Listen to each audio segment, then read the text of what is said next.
Abigail Carter pressed her grandmother's cast-iron skillet against her chest like armor, the moment the stagecoach door swung open, and every man in Dry Creek, Montana turned to stare, not with welcome, not with kindness, but with the particular cruelty of people who had already decided what they were looking at before she ever set foot on the ground.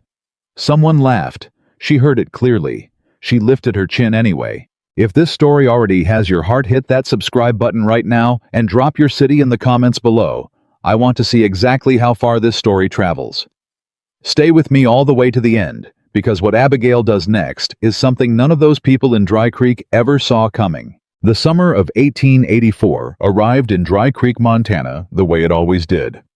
Hard, dry, and without apology. The sun came up mean and stayed mean until it went down. And the people who lived in that valley had grown to match it over the years, without ever noticing the change in themselves. They were not bad people, most of them. They were simply people who had lived long enough in a hard place to mistake hardness for wisdom. Caleb Walker had never been one for town gossip. He ran his ranch 12 miles east of Dry Creek with the same quiet determination he applied to everything in his life, steadily, without complaint, and without asking anyone's opinion about his choices. He was 35 years old, broad across the shoulders, with hands that had been broken and healed, and broken again from years of fence work, cattle handling, and the kind of labor that doesn't stop because the weather turns or the body aches. He had buried his father at 22, taken over the ranch alone, and kept it running through 2 droughts. 1 cattle sickness, and a winter so brutal that 3 of his neighboring operations folded entirely. He was not the kind of man who made dramatic announcements. When he decided to take a mail-order bride, he told exactly 2 people, his foreman Roy Daniels and the postmaster who processed his correspondence. The town found out anyway, because towns always do. And when word spread that Caleb Walker had written away for a wife, the speculation started immediately. People assumed she would be young.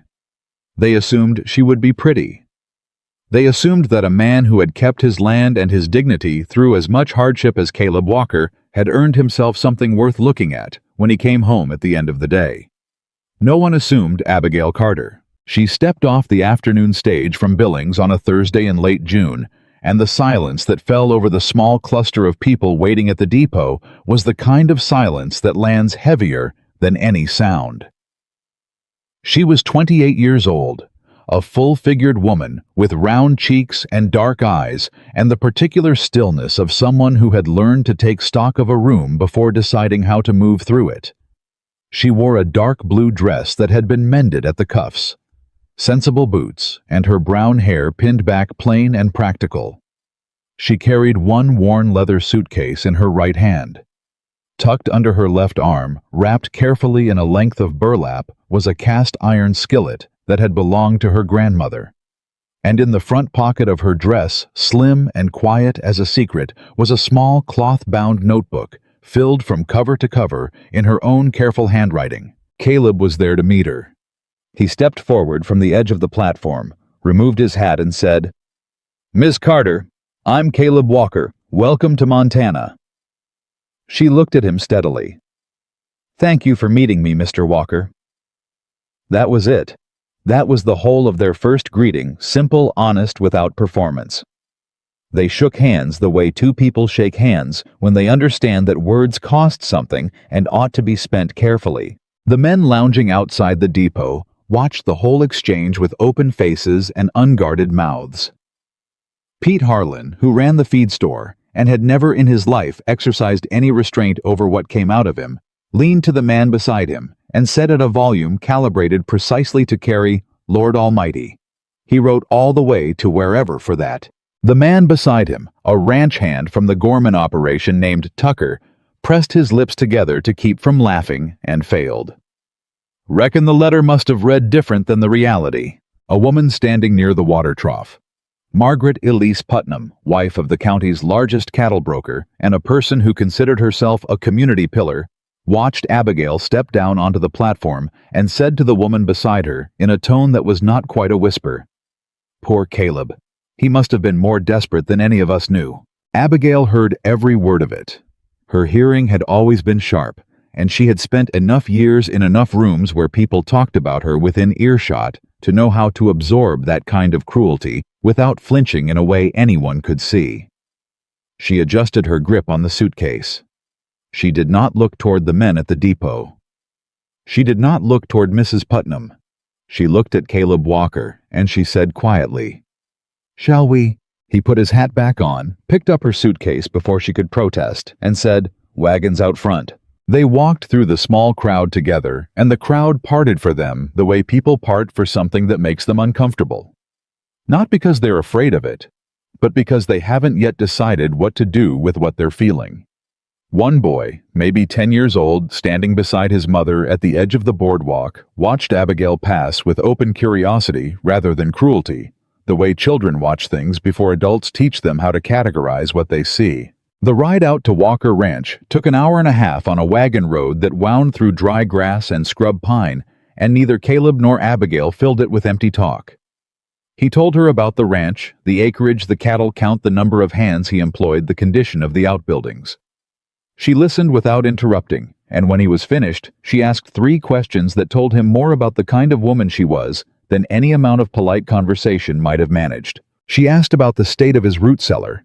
She asked whether his smokehouse was still active or had fallen into disuse. She asked how his hands were fed, whether they ate together or scattered, whether meals were regular or catch as catch can. Caleb glanced at her sideways.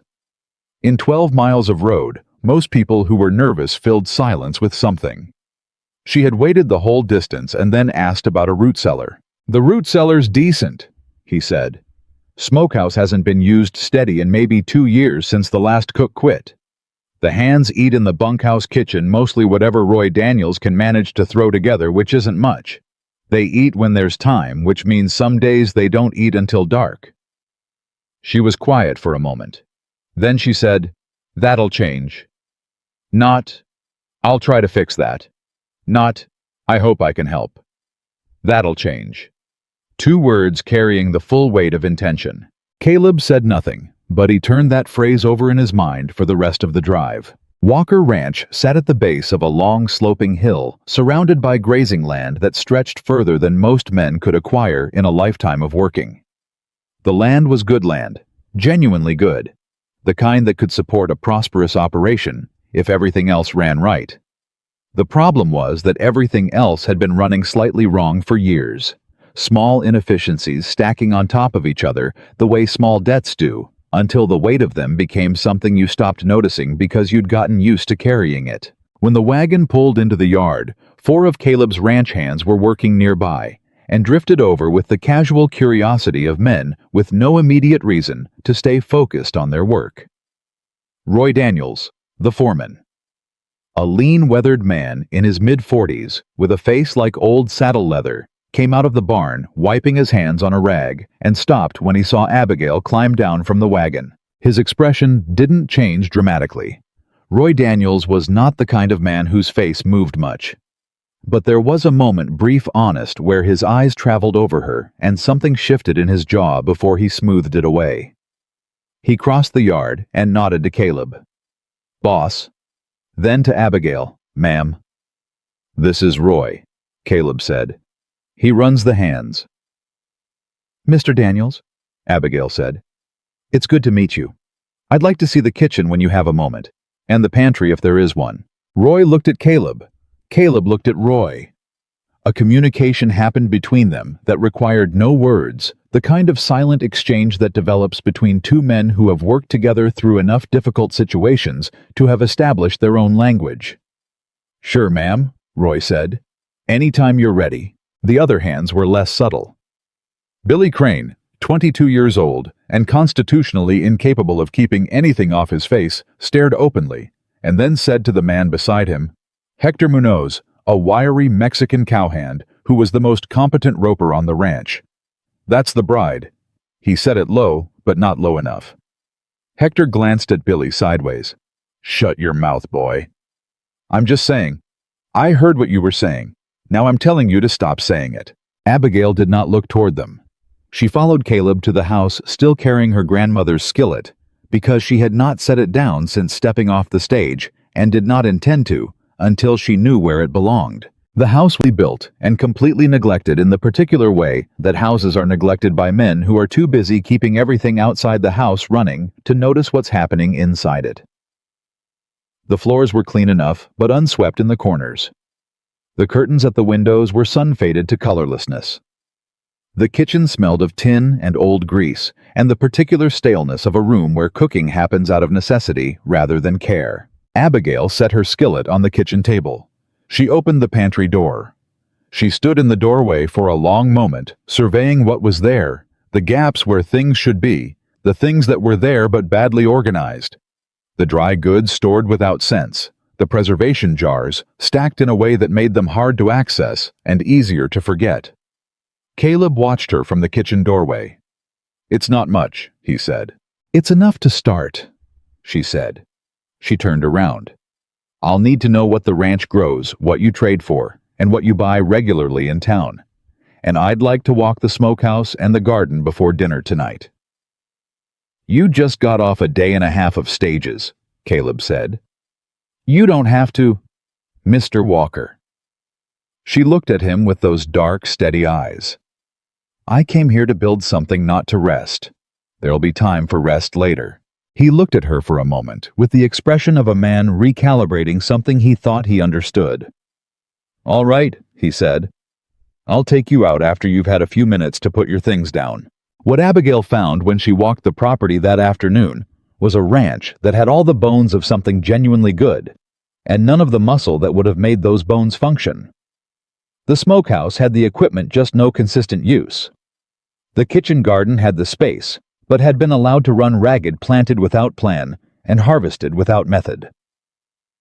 The root cellar was decent, as Caleb had said, but badly organized in a way that led to waste. The pantry needed restocking according to a system, rather than according to what happened to be cheapest at the moment of purchase.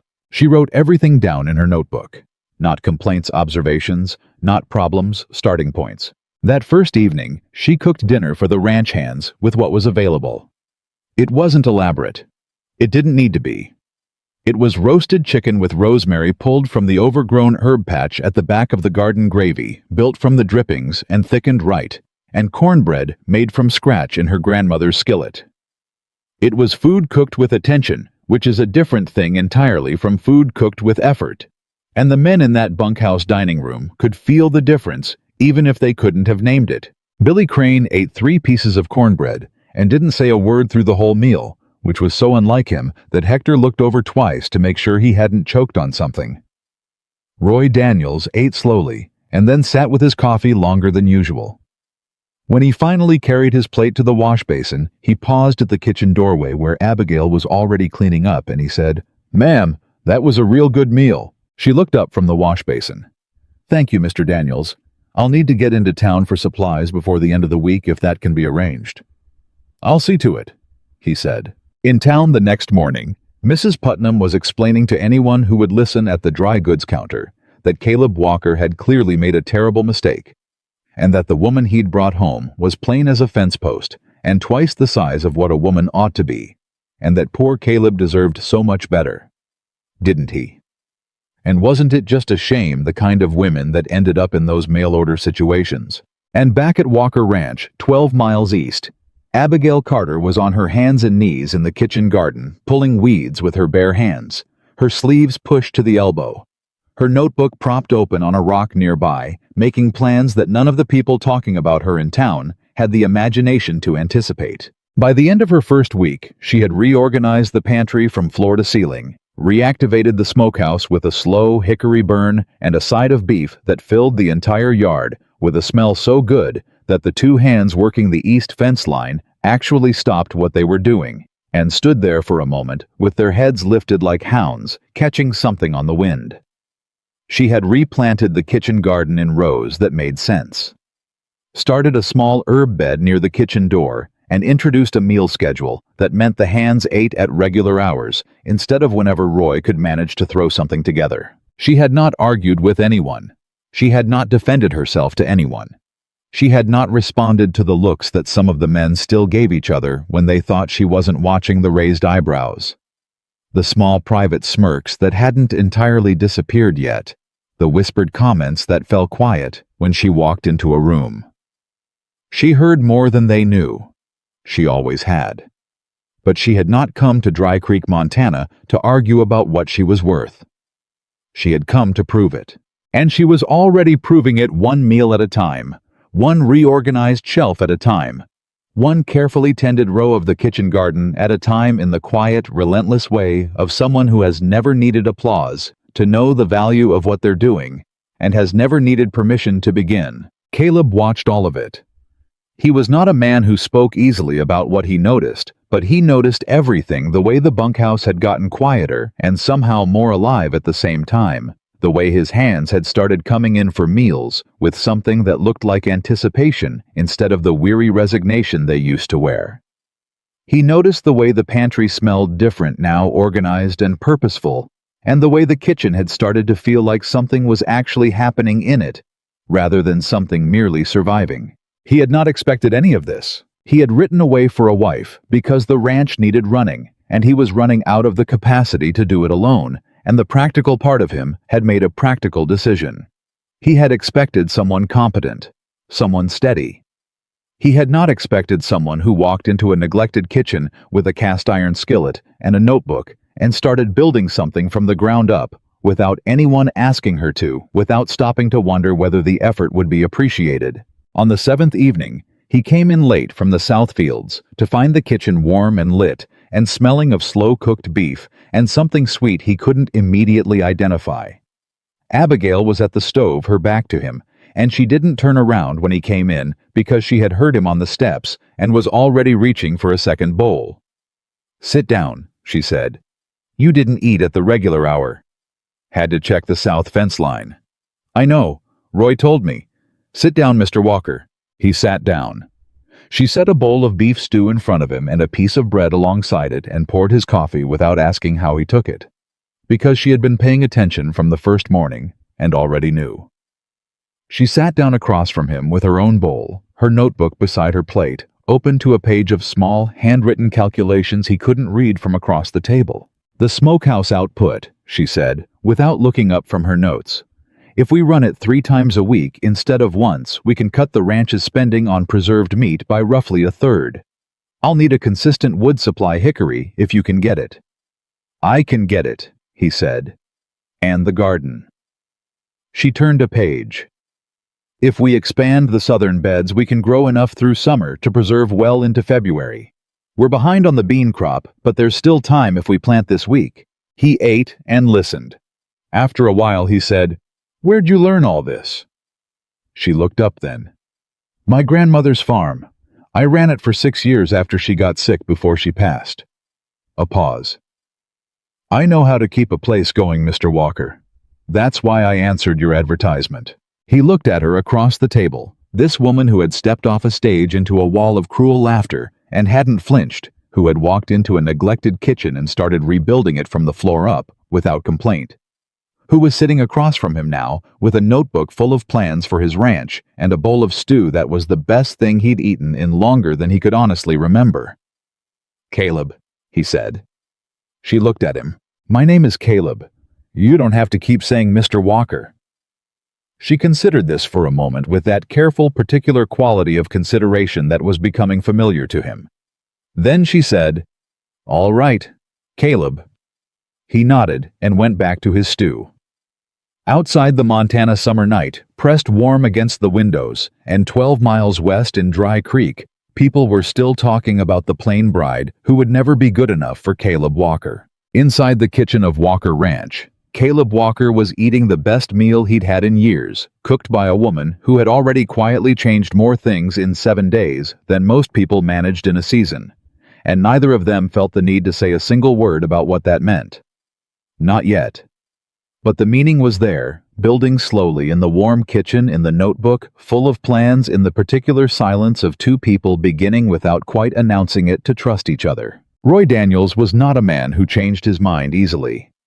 He had been foreman of Walker Ranch for 11 years, and in those 11 years he had developed opinions about how things should run and why, and those opinions had the particular rigidity of conclusions reached through hard experience rather than casual preference.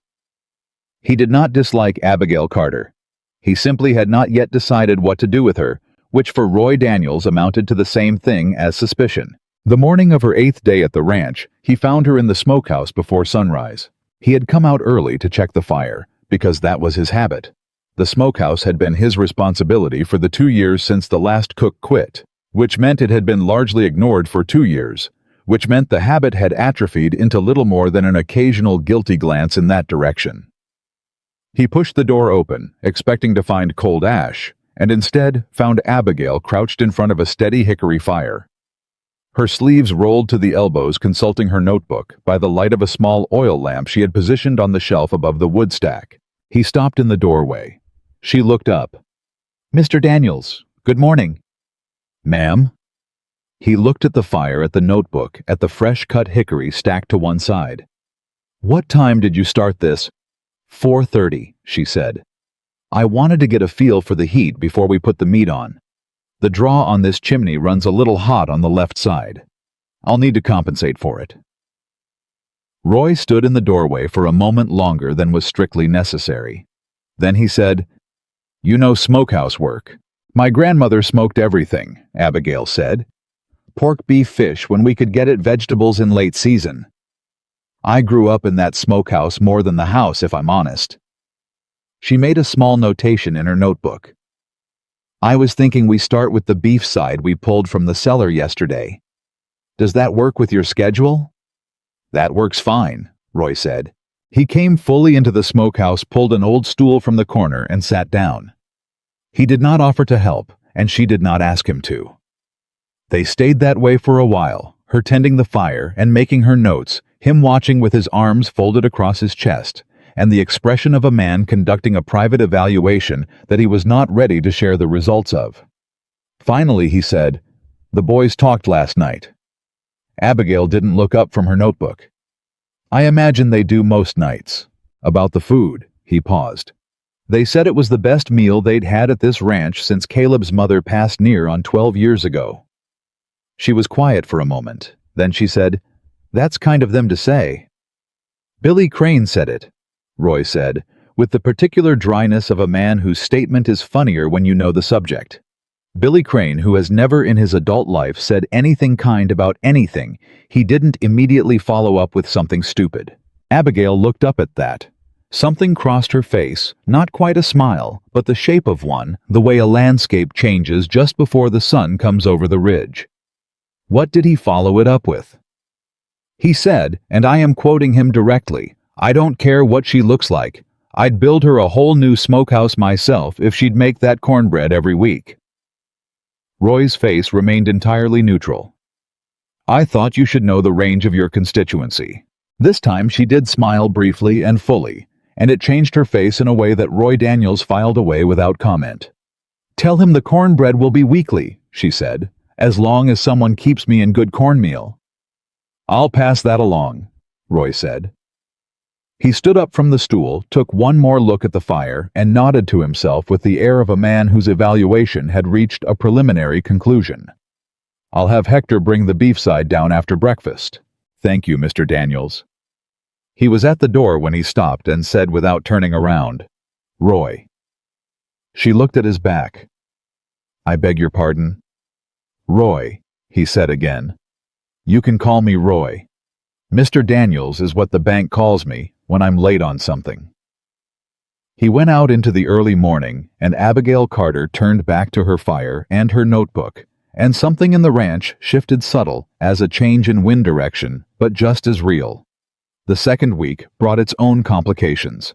It was on a Tuesday, 10 days after Abigail's arrival, that the first real confrontation happened. Not with the ranch hands they had settled into a wary, evolving respect, that she was carefully tending the way she tended the kitchen garden, patiently and without forcing it. The confrontation came from outside, and it arrived wearing a good hat. Wade Gorman rode into the Walker Ranch yard at mid-morning, with two of his hands flanking him like parentheses around a statement he was already confident about. Wade Gorman was the second largest ranch operation in the valley, a man in his mid-40s with the wide face and easy manner of someone who had been told he was impressive often enough to believe it completely. He had grown up alongside Caleb, competed with him for water rights and grazing land and county contracts for 15 years, and maintained a surface friendliness with him that both men understood covered a floor of genuine rivalry. Caleb came out of the barn when he heard the horses. "Wade," he said. "Caleb." Gorman swung down from his horse with practiced ease and shook Caleb's hand with the grip of a man who uses handshakes to measure things. "Just riding by. Thought I'd stop in." He looked around the yard with the particular surveying look of a man cataloging what he sees for later use. "Heard you brought your bride home." "Word travels," Caleb said. "In this valley it does." Gorman smiled. "Where is she? I'd like to pay my respects." It was at precisely this moment that Abigail came around the corner of the house, carrying a basket of garden vegetables, her apron on her hair pinned back, her sleeves still rolled from the morning's work. She stopped when she saw the men in the yard and assessed the situation.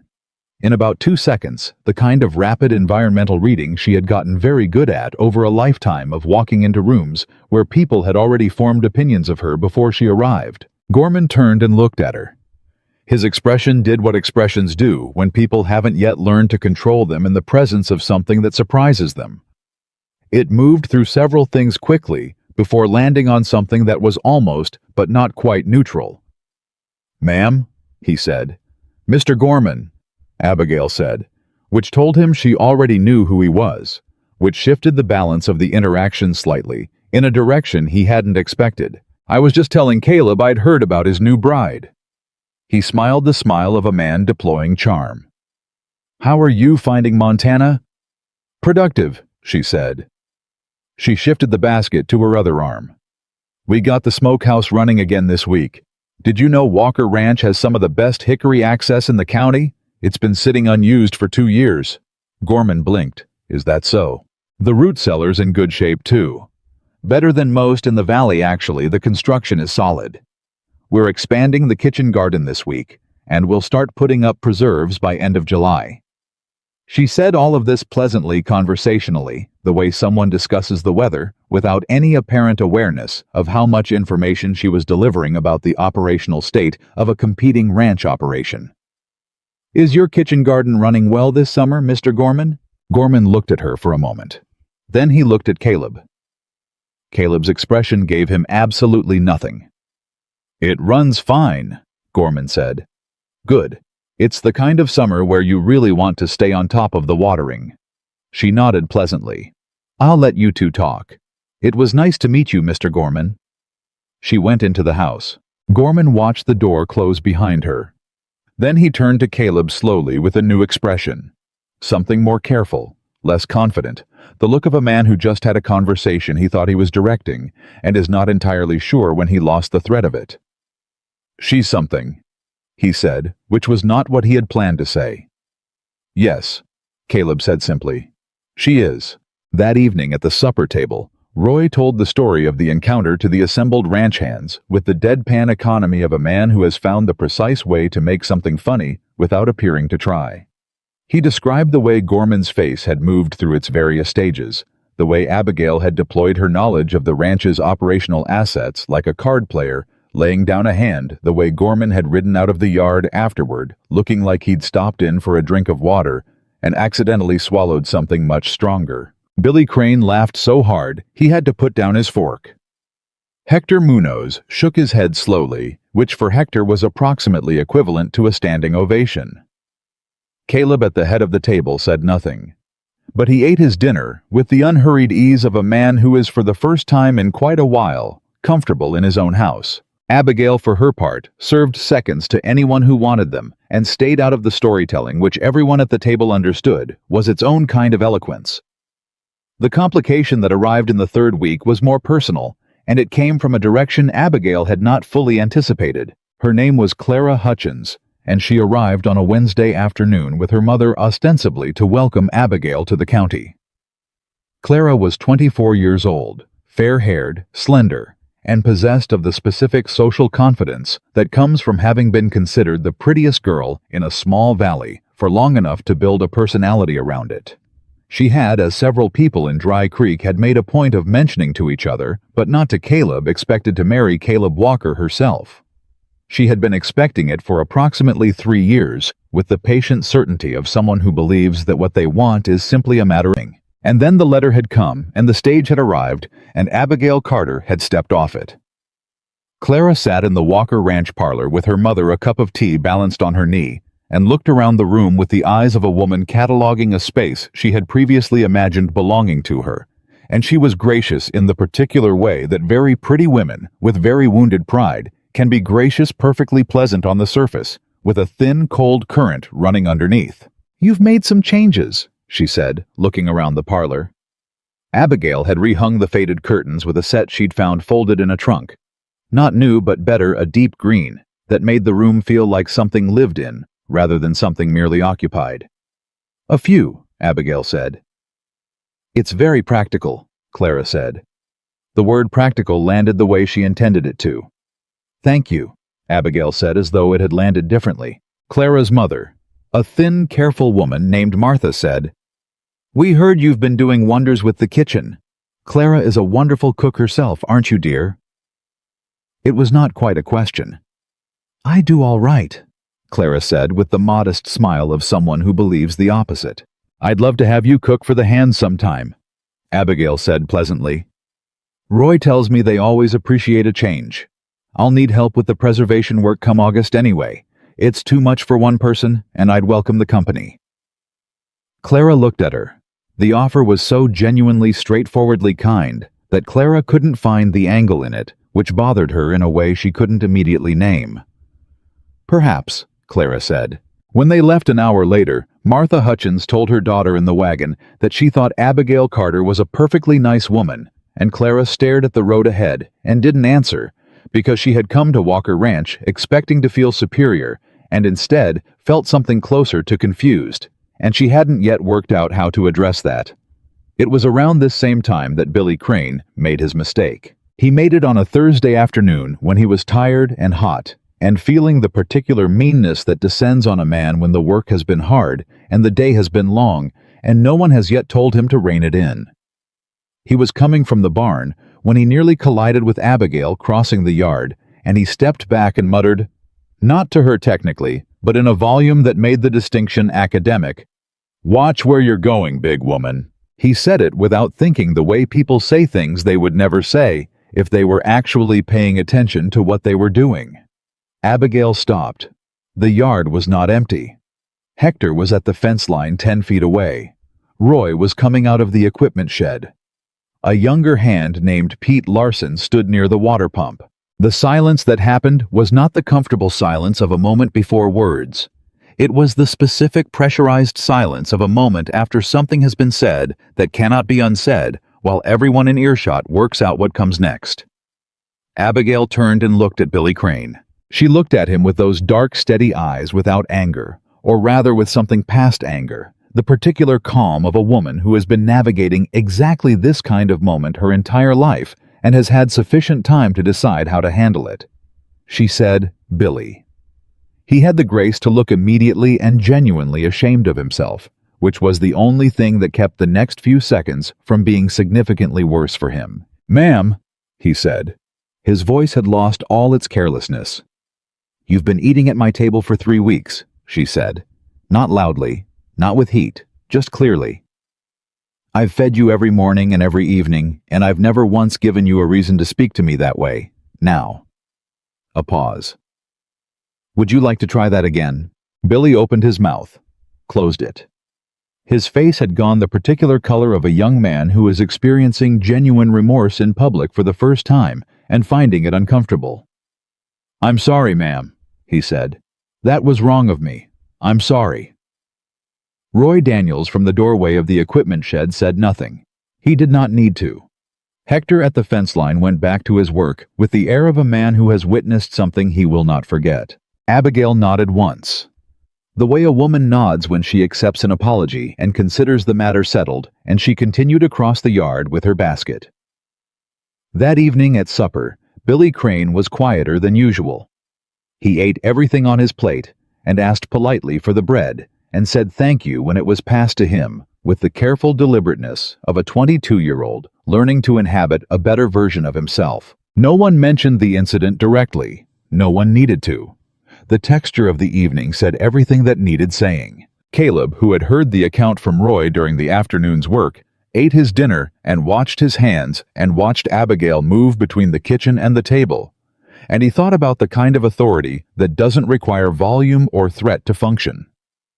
He thought about the difference between a person who commands respect because of what they can take from you and a person who commands it because of what they've already given. He was beginning to understand which kind of person he had brought home. The month of July deepened, and Walker Ranch continued its quiet transformation. The smokehouse ran 3 times a week now, and the smell of it, hickory and applewood slow-smoking beef, and the occasional pork side had become so reliably present that the hands had started using it as a clock. "She's fired the smokehouse must be Tuesday." The preserved meat was already stacking up in the cellar in quantities that Roy, when he made his regular inventory check, stood before with an expression of mild disbelief and then quietly updated his winter projections. The kitchen garden had been expanded and replanted, and the first new rows of beans and summer squash and pole tomatoes were already climbing their stakes with the vigorous intention of plants that have been given good soil and consistent water. Abigail had recruited Pete Larson to help with the expansion, not asked him exactly but mentioned in his presence that she was going to need help laying new fence to keep the rabbits out, and he had appeared the next morning with a post-hole digger before she'd finished her first cup of coffee. She had reorganized the root cellar with a thoroughness that Roy said felt when he went down there, like someone had turned a language he'd been speaking badly his whole life into something he could suddenly actually read. Everything was labeled. Everything was grouped by use and by season. The gaps that had been masked by disorder were now visible as what they actually were: inventory deficits she was systematically addressing. The meals kept coming. Every morning, every evening, regular as weather, but never repetitive. Sourdough bread that the hands started requesting specifically. A slow-cooked beef and vegetable stew that Roy said he could eat 6 days running without complaint. Biscuits that Billy Crane had on one memorable occasion described as almost worth the trouble of waking up, which the other men agreed was the highest compliment he was constitutionally capable of paying. But it was on a Friday evening in mid-July that the first real crack appeared in the wall of what Abigail had been quietly building, and it came not from cruelty, but from something harder to address: honesty, delivered without unkindness, from a source she had not expected. She was in the kitchen after dinner working through her notebook and planning the week's preservation schedule when Caleb came in. He had been quiet all through dinner, not his usual contained quiet, but the specific silence of a man carrying something he hasn't yet decided how to put down. He sat across from her at the kitchen table. He folded his hands. He said, "I need to talk to you about the county supply run." She looked up from her notebook. "All right. I went through the books this morning." He paused. "What you've spent on kitchen supplies in the last 3 weeks is more than I've spent in a quarter." She held his gaze. "It is. I understand what you're doing," he said carefully, and she could hear him choosing his words with the deliberate attention of a man who doesn't want to be misunderstood. "I can see what you're doing. The smokehouse, the garden, the cellar. I'm not blind to it, Abigail." Her name in his mouth used easily now, naturally, the way it had settled in after that first evening. "But I need to know what you're spending and why before it happens. This is still my ranch." She was quiet for a moment. Not the quiet of someone who has been rebuked into silence, but the quiet of someone thinking carefully about what they are about to say. "Caleb," she said, "what did you spend on purchased preserved meat last winter?" He blinked. "What?" "The preserved meat. Salt beef, salt pork, whatever you bought in. What did it cost you roughly?" He thought about it. $70, maybe $80. Closer to 80. "And the year before?" "Similar. Maybe a bit more. Why?" She turned her notebook around to face him and pushed it across the table. He looked at the page. It was covered in her small, precise handwriting columns of figures, sources, costs, projections. "If we run the smokehouse 3 times a week through August and September," she said, "using hickory from the north lot, where we have standing stock, We can put up enough preserved meat for the full winter and probably enough surplus to trade or sell. I've priced the hickory at cut and stack cost, which is labor, but not cash. The meat cost is current cellar stock, plus the summer slaughter we'd be doing anyway. Money. In the first year. It goes lower after that because the smokehouse infrastructure is already there. We just have to use it. He looked at the numbers. He looked at them for a long time. The kitchen garden expansion, she continued, is a 3-year investment. It costs more this summer than it saves this summer, but I've projected forward. She turned to the next page. More columns. By year 3, we're growing approximately 60% of the ranch's basic vegetable and grain needs internally. The cash outlay on food supplies drops significantly and stays dropped. Caleb sat back in his chair. He looked at her across the table with the particular expression of a man discovering that the conversation he came in to have is not the conversation he is now in. "You've been planning this since you got here," he said. Not accusatory, something closer to wondering. "I've been planning it since you described the ranch in your first letter," she said. The size, the labor force, the supply situation. It was clear what was needed. "You planned it from a letter." "I planned an outline from a letter," she said. "The details came from walking the property." She met his eyes. "I should have shown you these figures earlier. That was my mistake. You're right that it's your ranch, and you're right that you should know what's being spent and why." A pause. "But the spending is not without reason, and the reason is good." Caleb looked at the notebook for a long moment. Outside, the night had settled fully over the ranch, and the sounds of it. The horses in the near pasture, the distant sound of one of the hands crossing the yard, came through the kitchen window like familiar punctuation. He said, "What else is in that notebook?" She looked at him. "The whole thing," he said. "What else have you been planning?" She turned back to the beginning of the section she'd been keeping since her arrival and pushed the notebook across to him. He pulled the oil lamp closer and started reading. He read for a long time. When he finally set the notebook down, he looked up at her with an expression she had not yet seen on his face. Not the quiet appreciation he'd shown over meals. Not the contained neutrality he wore as a default, but something more open than either of those things. Something that had the quality of genuine surprise, which was not an expression Caleb Walker's face had much practice making. "Abigail," he said. "Yes." "Why did you come here?" She looked at him. It was not the question she'd expected. "I answered your advertisement," she said. "I told you that." "I know what you told me. I'm asking why you answered it. A woman who can plan like this," he gestured at the notebook, "could have done a great many things. Why a mail order situation in Montana?" She was quiet for a moment, in the way she was quiet when the question touched something real. "I had a farm," she said. "My grandmother's. I ran it for 6 years and I was good at it. And when my grandmother passed her son, my uncle came up from St. Louis with a lawyer and papers that said the farm was his, and it was." Another pause. "Legally. Whatever I'd built there, legally it was his." She looked at her hands on the table. "I had $60 and a skillet and a notebook. And I made a decision that if I was going to build something again, I was going to build it somewhere where I had a real stake in what I was building. Not just my labor. A real stake." Caleb looked at her for a long moment. "You have a real stake here," he said. It was not elaborate. It was not dressed up. It was just a fact stated plainly the way Caleb Walker stated things when he meant them most. She looked at him across the lamp-lit table. This quiet man who had shaken her hand on a train platform and picked up her suitcase and let her walk his smokehouse and his root cellar and his kitchen garden without fuss. Who had come home to find his pantry reorganized and his hands eating real meals and his ranch already beginning to change, who had just sat across from her for an hour, reading her plans with the focused attention of a man who understood what he was looking at. "Good," she said, and she took the notebook back and turned to the next page, because there was still a great deal of work to plan, and the summer was not getting any longer, and that was the kind of woman Abigail Carter had always been, the kind who once something is settled, settles it completely, and moves on to what comes next. Caleb sat there a moment longer. Then he said, "Can I see the projections for the East Garden expansion?" Roy mentioned something about the fence situation out there. She turned to the right page and pushed the notebook across again. They sat at the kitchen table together until nearly midnight, going over plans by lamplight and outside Walker Ranch.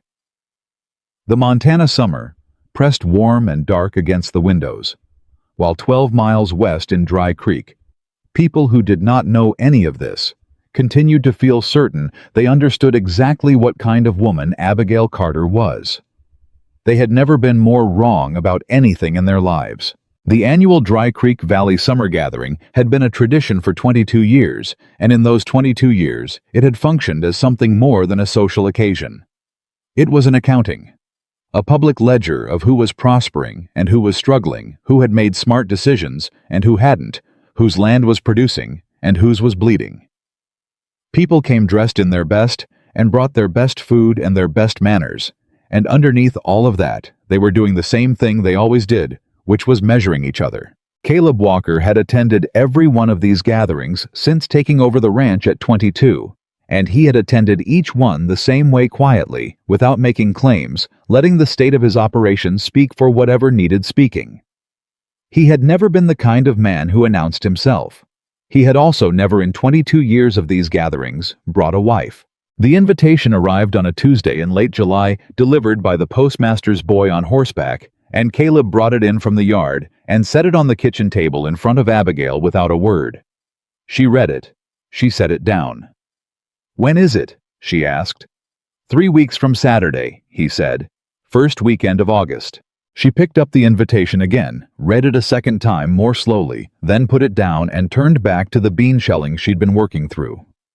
The silence went on for long enough that Caleb, who had learned in 6 weeks to read the particular textures of her silences, understood this one as thinking rather than avoidance. "They'll all be there," she said finally. "Not a question. Everyone who matters in the valley will be there, yes. And they'll have opinions about us attending." "They'll have opinions regardless," he said.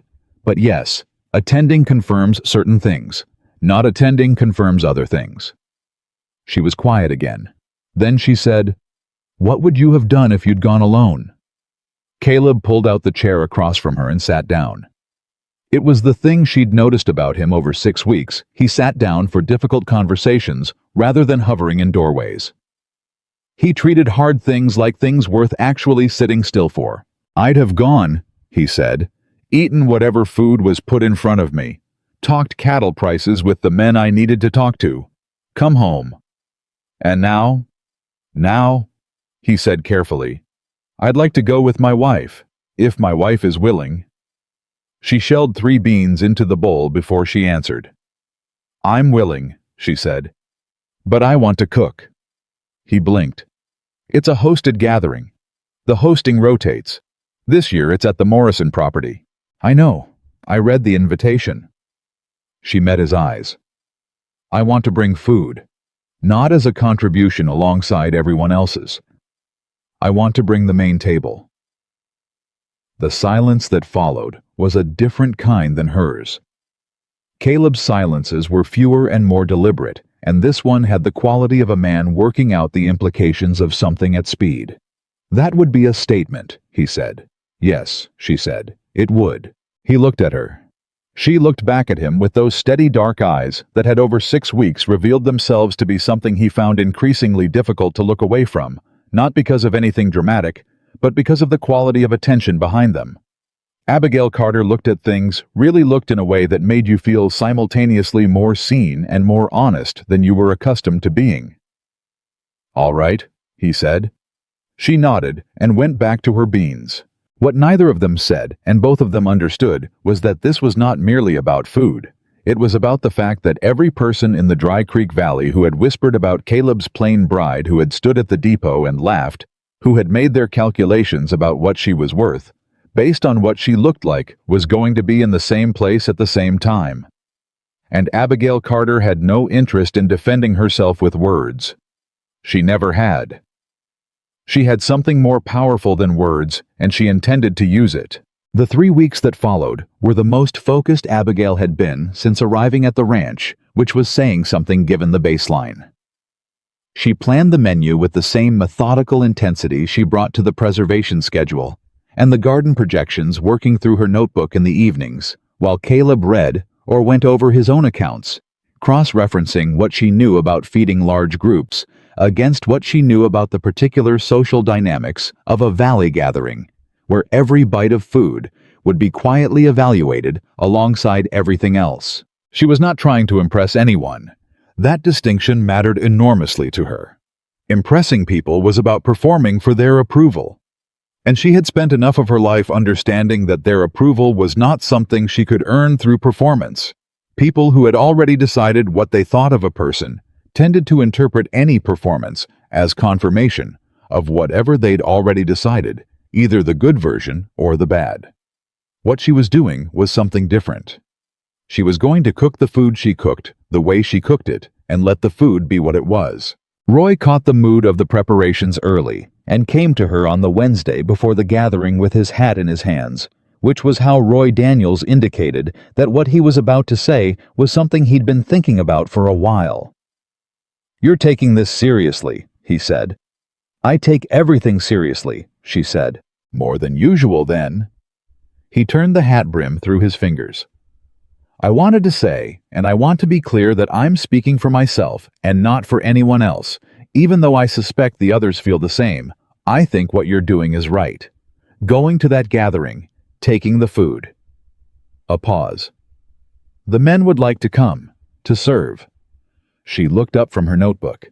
"To serve, to carry the dishes, set the table, stand alongside." He met her eyes. "We're Walker Ranch. If you're representing Walker Ranch, we'd like to be there." She was quiet for a moment. Something moved across her face that she didn't entirely manage to keep contained. Something that was not quite emotion, but was the place just before emotion, the place where a person realizes they are less alone than they had been operating as if they were. "That would mean a great deal," she said. "Thank you, Roy." He put his hat back on. "Billy Crane has already asked twice. I told him he had to ask you directly." As if cued by the mention of his name, Billy appeared in the kitchen doorway approximately 4 seconds later with the expression of a man who had definitely been listening from just around the corner and had given up pretending otherwise. "Can I come, ma'am?" he said. "I'll carry anything. Tables, pots, whatever you need. I'd like to be there." Abigail looked at him, this 22-year-old who had called her a name in the yard 6 weeks ago, and then looked genuinely wrecked by his own behavior, who had spent every day since conducting a quiet, ongoing apology through the medium of impeccable table manners and an absolute refusal to leave food on his plate. "Yes, Billy," she said, "you can come." His face did something that was unmistakably relief. "Thank you, ma'am." "You'll carry the cast iron," she said. "Yes, ma'am." A pause. "All of it." "All of it," she confirmed. He nodded with the gravity of a man who has been given a sacred charge and departed before she could change her mind. Hector Munoz, who had been at the fence line visible through the window the entire time this exchange was happening, shook his head once slowly and went back to his work. The gathering was held on a Saturday, and the Morrison property was set up the way it was every year. Long tables in the open yard, benches borrowed from 3 different households, a fire pit for the roasting, and a series of smaller cooking stations where the various contributions were managed throughout the afternoon. The Walker Ranch wagon arrived at 10:30 in the morning, which was earlier than most and was intentional. Abigail had learned from 20 years of communal cooking that the person who arrives first sets the terms of the kitchen, and she intended to set them. The wagon held 4 hands. Roy Hector Billy, carrying the cast iron with an expression of concentrated purpose, and Pete Larson, who had attached himself to the operation during the garden expansion and hadn't quite detached since. Caleb drove. Abigail sat beside him on the wagon seat, her back straight, her hands folded in her lap, her notebook in her apron pocket. She had worn her best dress, not fine, but pressed and clean dark blue, the kind of choice that says, "I came as myself and nothing else." When the wagon pulled into the Morrison yard, the handful of people already there turned to look the way people at gatherings always turn when something arrives, and there was a beat brief, unmistakable of recognition and reassessment running through the small group simultaneously. They had all expected Caleb Walker to bring his plain bride to the gathering. They had not expected him to bring her with 4 of his ranch hands, a full wagon of equipment, and the clear intention of feeding the entire valley. Eleanor Morrison, who hosted with the efficiency of a woman who had been running large properties for 30 years, came across the yard to meet them. She was 60, white-haired, with a face that had seen enough of life to have dispensed with most of its unnecessary features, and she looked at the wagon with genuine interest rather than social performance. "Abigail Walker," she said. The name Walker, not Carter, and spoken with the simple acknowledgement of someone who has decided to establish something from the outset, landed like a statement of fact. "Eleanor Morrison, welcome. What have you brought us?" "Smoked beef," Abigail said, climbing down from the wagon with the ease of a woman who had been climbing in and out of wagons since childhood. "Sourdough from this morning's bake still warm. Preserved summer vegetables in 3 preparations. Apple and dried cherry pies. The cherries are from the Morrison tree line, if I'm not mistaken, so they're coming home." She paused. "And I'd like to use your outdoor kitchen if that's agreeable." Eleanor Morrison looked at her for a long moment. Then she smiled, the real kind, not the social kind, the kind that involves the eyes rather than just the mouth. "The outdoor kitchen is yours," she said. "Come on, I'll show you where everything is." By noon, the gathering had filled to its usual size, 60 or 70 people from the ranches and homesteads scattered across the valley, plus the merchants and professionals from Dry Creek itself. The social architecture of the event assembled itself the way it always did, the same clusters forming the same conversations, beginning in the same corners. The difference was the smell. The hickory smoke from the beef had been building since mid-morning, and by noon it had reached the point where it was no longer background, it was presence. It moved through the gathering, the way good cooking moves through any space where people are gathered, bypassing the conscious mind and going directly to something older and more fundamental. People kept turning toward it without quite meaning to. Conversations paused. Heads lifted. Martha Hutchins arrived with Clara at 11:30, and Clara looked immediately and automatically for Abigail, the way you look for something you've been thinking about more than you intend to admit. She found her at the outdoor kitchen, working with an economy of motion that looked effortless because it was not. It was the result of enough years of practice that the skill had gone past thought into body memory. Billy Crane was stationed at the serving station with the expression of a presidential guard. Roy Daniels stood slightly back and to the left with his arms folded, in the specific posture of a man who is not there to help because help is needed, but because he intends to be present. Clara watched for a moment. Then she turned to her mother and said, without quite meaning to say it out loud, "She really is good at this." Martha Hutchins said, "I've heard," in a way that suggested she had heard considerably more than Clara was aware of. The meal was served at 1 o'clock. What happened when the food came out was not dramatic in any theatrical sense. There was no moment of gasping or applause or sudden revelation. What happened was simpler and more powerful than that. People ate, and then they were quiet, and the quiet had a quality to it that was entirely different from the polite quiet of people being socially appropriate about food that was fine, but not remarkable. It was the quiet of people experiencing something that had stopped them. Gerald Morrison, Eleanor's husband and the largest cattle operator in the valley, ate his first piece of the smoked beef and said nothing for a full 30 seconds, which was approximately 28 seconds longer than Gerald Morrison was typically quiet about anything. "What wood?" he said finally. "Hickory," Abigail said. "From the north lot on the Walker property. We have good standing stock." Gerald Morrison nodded slowly in the way of a man filing away a piece of information that has abruptly become relevant. "How long did you smoke it?" 14 hours, low and slow." 14 hours. He said it the way you repeat something to test whether you heard it right. He took another piece. He ate it. He said, "My God." Wade Gorman arrived at 1:15 and took a plate with the confident ease of a man accustomed to helping himself first at gatherings, and he ate 3 bites of the smoked beef before he found Roy Daniels at his elbow. "Walker Ranch Smokehouse," Roy said. Gorman looked at him. "That's what you're eating," Roy said pleasantly. "Walker Ranch hickory smoked beef. We've had the smokehouse running 3 times a week since July. Gorman ate another bite. He was a man who could hold multiple things in his mind simultaneously. The fact that this was the best beef he'd eaten in recent memory, and the fact that the ranch he'd been measuring himself against for 15 years had just dramatically upgraded its operational capacity while he'd been busy cataloging the appearance of the woman running it. "Tell Mrs. Walker it's excellent," he said. "You might tell her yourself," Roy said. "She's right over there." This was the moment, the first of several that afternoon, where the gathering's internal narrative shifted. Wade Gorman crossed the yard to the outdoor kitchen and took off his hat. "Mrs. Walker," he said, "this is remarkable beef." Abigail looked at him with her steady dark eyes. "Thank you, Mr. Gorman. The hickory makes a significant difference. How is your smokehouse running this summer?" "It's fine," he said. "Could probably use some attention. If you ever want to talk through the method, I'm happy to," she said. She said it with complete sincerity, the particular generosity of someone who doesn't use knowledge as leverage because they don't need to. It took some time to dial in the temperature management, but once you have it, it's consistent.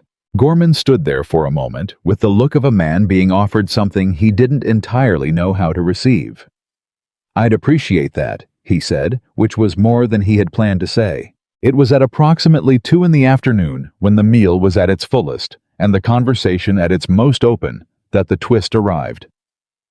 And it arrived in the form of a man named Silas Crane, no relation to Billy, who was the county land assessor and who had driven out from Dry Creek for the gathering with a document folded in his breast pocket and the specific expression of a man carrying news he has decided he'd rather not be carrying. He found Caleb Walker near the edge of the gathering and pulled him aside with the combination of apology and urgency that means what's coming is both bad and time-sensitive. "Caleb," he said, "I need to speak with you about the Walker property." Caleb went still in the way that Caleb went still, not visibly, not dramatically, but with a quality of absolute internal arrest that the people who knew him well had learned to read as the closest thing he had to an alarm response. "All right," he said, "speak." "There's a claim," Silas said, "filed 10 days ago in Billings, against the northeast quadrant of your property, about 400 acres, including your north lot and the creek access. The north lot, the hickory stand, the creek access that fed the kitchen garden and the stock tanks and half the summer irrigation." Caleb felt the information land in him with the particular weight of something that threatens not just an asset, but an entire interconnected system. "Who filed it?" he said. Silas looked uncomfortable. Harlan Pruitt. Caleb knew the name.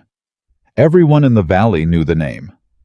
Harlan Pruitt was a land speculator from Butte who had been circling the Dry Creek Valley for 3 years, picking up disputed parcels at depressed prices through a combination of paperwork aggression and the willingness to outlawyer ranchers who couldn't afford extended legal fights. He had taken 2 properties in the valley already. Both families had left. "On what grounds?" Caleb said. "He's claiming a survey irregularity in the original territorial grant from 1869. Says the northeast boundary was improperly established." Silas shook his head. "I'm not saying it'll hold. I'm saying it's filed and it's moving, and you're going to need a lawyer in Billings within the next 30 days, or you're going to be responding from a disadvantaged position." Caleb stood there and did the mathematics of this. The cost of a lawyer in Billings, the time the legal fight would take, the vulnerability of the ranch, if the northeast quadrant was tied up in proceedings, the specific damage to everything Abigail had been building over the past 6 weeks, if the north lot and creek access were frozen by a disputed claim.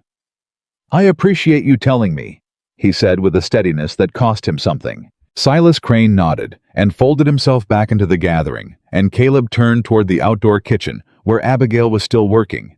And for the first time since she had arrived at Walker Ranch, he did not know how to walk toward her. Abigail noticed the change in him before he reached her.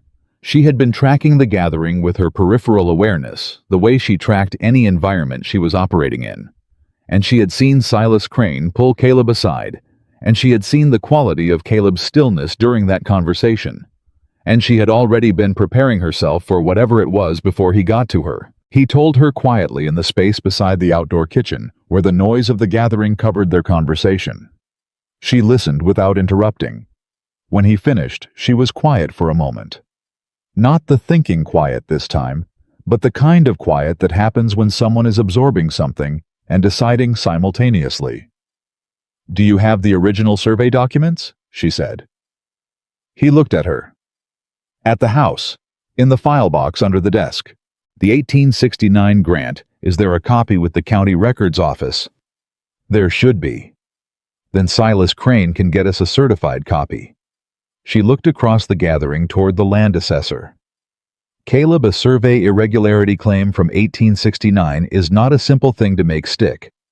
Pruitt will be counting on you not having the original documentation or not being able to read it well enough to contest it." "I'm not a lawyer," Caleb said. I can read survey documents," she said. He stopped. "My grandmother's farm," she said. "The legal fight with my uncle. I spent 8 months reading land documents trying to find a way to contest what he'd done. I didn't win that fight, but I learned to read the documents." A pause. "Let me see what you have before we spend money on a Billings lawyer." He looked at her with an expression that had moved past recalibration into something newer and more fundamental. The expression of a man understanding in real time that the person beside him is not what he thought he was getting, and is also somehow exactly what he needed. "All right," he said. The gathering continued around them. Neither of them went back to their plates. But something had changed in the architecture of what they were to each other, not suddenly, not dramatically, but with the quiet finality of a beam, settling into place in a structure that is finding its true shape. It was late afternoon when the food was mostly cleared and the conversations had loosened into the comfortable range of people who have eaten well and are not yet ready to leave that Josephine Aldridge found Abigail. Josephine was 71 years old, the widow of the man who had run the valley's first real cattle operation 30 years ago, and she carried the particular authority of someone who had been in the county long enough that her opinion constituted something close to a verdict. She had been watching Abigail since noon, with the focused attention of a woman conducting a serious evaluation. She sat down beside Abigail at the edge of the outdoor kitchen and said without preamble, "That beef." "Yes, ma'am," Abigail said. "I haven't had beef smoked like that since my husband was alive, and we had a cook from Tennessee who knew what she was doing." She folded her hands in her lap. "Where did you learn?" "My grandmother," Abigail said. "She was from Kentucky originally. She said the wood was half the meal." She was right. Josephine looked at her steadily. "I heard what they said about you when you arrived." Abigail met her eyes and didn't look away. "Most of it," she said. "I didn't say it," Josephine said. "I want to be clear about that. I also didn't speak up against it, which I'm less proud of." A pause. "I'm speaking up now. What you've done here today, what you've done at that ranch, from what I hear, this is not a small thing." "It's what needed doing," Abigail said. "That's what makes it significant," Josephine said. "Not that you did something impressive, that you did what needed doing when no one was making it easy." She looked out over the gathering. "There are going to be people here today who go home and say different things about you than they were saying 6 weeks ago. I want you to know that I'll be one of them, and I've been in this valley long enough that it matters when I say something." Abigail was quiet for a moment. Then she said, "Thank you, Mrs. Aldridge." "Josephine," the old woman said. "You can call me Josephine." Abigail looked at her, this straight-backed woman who had been watching her all afternoon with the eyes of someone who actually sees things, and something settled in her chest that had been held slightly off balance since the afternoon stage had pulled into Dry Creek, and the laughter had started before she'd even set foot on the platform. Not vindication. She hadn't needed vindication, but something real, the particular satisfaction of being recognized not for performing something, but for being something, and having someone old enough and honest enough to say so plainly. The gathering began to break up in the long, late afternoon light, and the Walker Ranch hands loaded the wagon with the quiet efficiency of people who have worked together long enough to not need direction. Billy Crane wrapped the remaining pies with the care of a man handling something irreplaceable. Hector stacked the cast iron with the precision he brought to everything he did. Roy Daniels shook hands with Gerald Morrison and 3 other ranch operators. Conversations Abigail watched from the corner of her eye that had the texture of business rather than social obligation. Caleb handed her up and climbed up beside her, and as they pulled out of the Morrison yard, Abigail looked back once at the gathering still gathered in the yard. The clusters of people talking, the remains of the meal, the particular quality of an afternoon that has been more than what it was supposed to be. And then she turned forward. The wagon road stretched east toward Walker Ranch, and the late sun lay across the dry grass in long amber sheets, and neither of them spoke for a while. Then Caleb said quietly, "Gerald Morrison asked me about the smokehouse method." "I know," Abigail said. "I saw him come over to you. He asked if we'd be willing to share the process. And I told him we would." Caleb paused. "I told him he'd want to talk to you." She looked at him. "Because it's your process," he said simply. "Not mine to give." She was quiet for a moment. Then she said, "We can have them out to the ranch. I can walk Eleanor through it. She'll catch on fast. She's that kind of woman." "She is," Caleb agreed. The wagon rolled on. Behind them in the Morrison yard, the valley was finishing its accounting of the day, adding up what had happened, revising the figures they'd been carrying, arriving at conclusions that were going to change the way they spoke about Walker Ranch for a long time to come. And ahead of them, the north lot stood in the evening light with its hickory timber and its creek access, and somewhere in Billings, Harlan Pruitt believed he had found a weakness in Caleb Walker's fence line. He had not yet discovered that the fence line had a new defender, and she had been reading land documents since before he had ever heard of Dry Creek, Montana. The file box under Caleb's desk was exactly where he said it would be, and it was exactly the kind of organized chaos that develops when a man who is meticulous about his land is not meticulous about his paperwork. Abigail pulled it out the evening they returned from the gathering and sat with it at the kitchen table, while Caleb brought the oil lamp close, and Roy Daniels, who had followed them inside without being asked and without explaining himself, pulled up a third chair. The documents were layered in the way documents layer when they've been added to over decades without a governing system, recent receipts on top, older correspondence beneath, and at the bottom, the oldest materials wrapped in a piece of oilcloth that had dried and stiffened with age. Abigail worked through the layers with careful hands, setting things aside in categories as she went, and the 2 men watched her without speaking because they had both independently arrived at the understanding that the correct thing to do when Abigail Carter was working was to give her room. She found the 1869 territorial grant at the bottom beneath everything else still in its oilcloth. She unwrapped it on the table and smoothed it flat with her palms, and she bent over it in the lamplight with the focused attention of someone who has done this before and knows exactly what they're looking for. Roy leaned forward. "What does it say?" "Give me a minute," she said. The minute stretched to 5, then 10. Caleb got up quietly and poured coffee for all 3 of them without asking, and she took hers without looking up from the document, and he sat back down and watched her read. Finally, she straightened. "The northeast boundary," she said. "It's described by reference to a landmark, a specific creek bend, and a stand of cottonwoods." She tapped the document. "The language is plain. There's no irregularity in the grant itself. Whatever Pruitt is claiming, it's not in this document." "Then what is he claiming?" Roy said. "He'll be claiming the survey that was done to implement the grant was flawed, that the person who physically walked the boundary and drove the stakes in 1869 made an error, and that the error placed the northeast corner in the wrong location." She looked at Caleb. "Do you have the original survey map? The one that was filed with the grant?" Caleb reached into the file box and produced a folded paper that had been between the grant and the oilcloth. He spread it on the table beside the grant document. Abigail looked at both of them together. She looked for a long time. "Caleb," she said, "who filed the original survey?" He leaned over and read the surveyor's name at the bottom of the map. Thomas Ellery. He was the territorial surveyor for this district. "Is he still alive?" "He passed about 8 years ago," Why? Because his survey notes would be on file with the territorial records in Helena. She straightened again and picked up her coffee.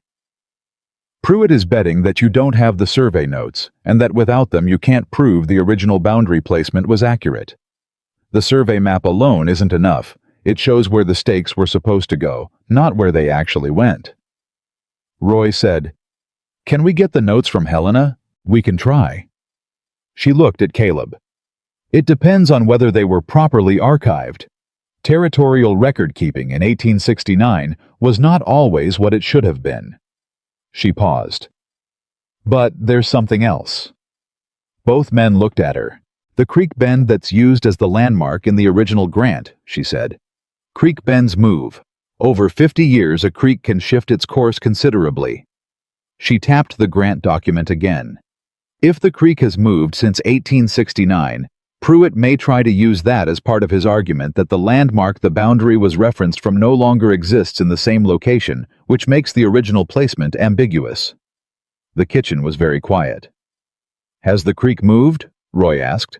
"I don't know," Abigail said. "I haven't walked the northeast boundary." She looked at Caleb. "But I think we should.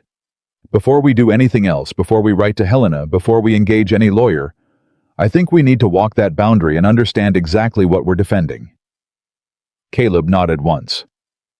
"Tomorrow morning," he said. "Tomorrow morning," she agreed. She went back to the document, and Roy Daniels sat with his coffee and looked at the table with the expression of a man revising his understanding of the situation he's in.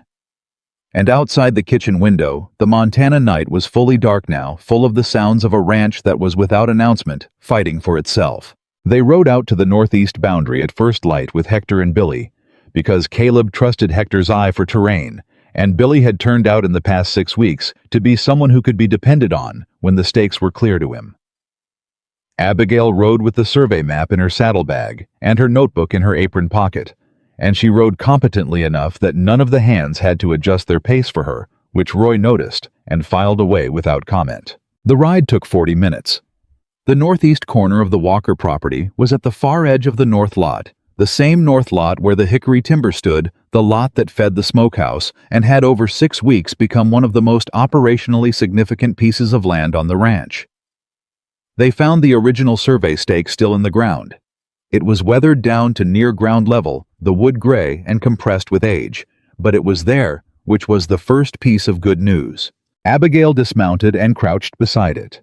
She had the survey map open on the ground in front of her, and she oriented herself to it with the careful, precise movements of someone who has learned to navigate by documents rather than landmarks. The stake placement was referenced to the creek bend, she said. 40 rods due south of the bend, 20 rods due east. She looked up. "Where's the bend?" Hector, who had ridden this territory more than anyone, pointed. "Quarter mile north, maybe 300 yards. "Has it moved in the years you've been riding here?" He thought about it. "Not much," he said. "Maybe 10-15 feet south since I started. Spring flooding pushes it a little each year." 10 to 15 feet over how many years? 12 years I've been on this ranch. She made a note. Looked at the map again. Looked at the stake. 12 years of movement at roughly a foot per year puts the 1869 bend location approximately 38 to 40 feet north of where it sits now. She stood up and looked north. Which means, if Pruitt is trying to argue that the boundary was measured from the current bend rather than the 1869 bend, he's trying to claim roughly 40 feet of additional southward territory across the entire northeast boundary line. Caleb looked at her. 40 feet across, how much frontage? The northeast boundary is approximately 300 rods according to the survey map, she said. That's just under a mile. 40 feet of southward shift across a mile of boundary represents... She did the calculation in her notebook, somewhere around 4 to 5 acres of actual contested land, not 400 as Silas described. The silence that followed had a specific quality to it. Roy said very carefully, Silas said 400 acres. Silas was reporting what Pruitt filed, Abigail said. What Pruitt filed is a broader claim than what the actual survey irregularity argument can support. She closed her notebook. He's claiming 400 to see what sticks and what can be settled. The legitimate dispute, if there is one, is over a much smaller strip of land along the creek. She looked at Caleb. But he wants the creek access. That's the point. The acreage number is theater. The creek is the target. Billy Crane said from where he'd been standing very still and very quiet through all of this. That's dirty. Yes, Abigail said. It is.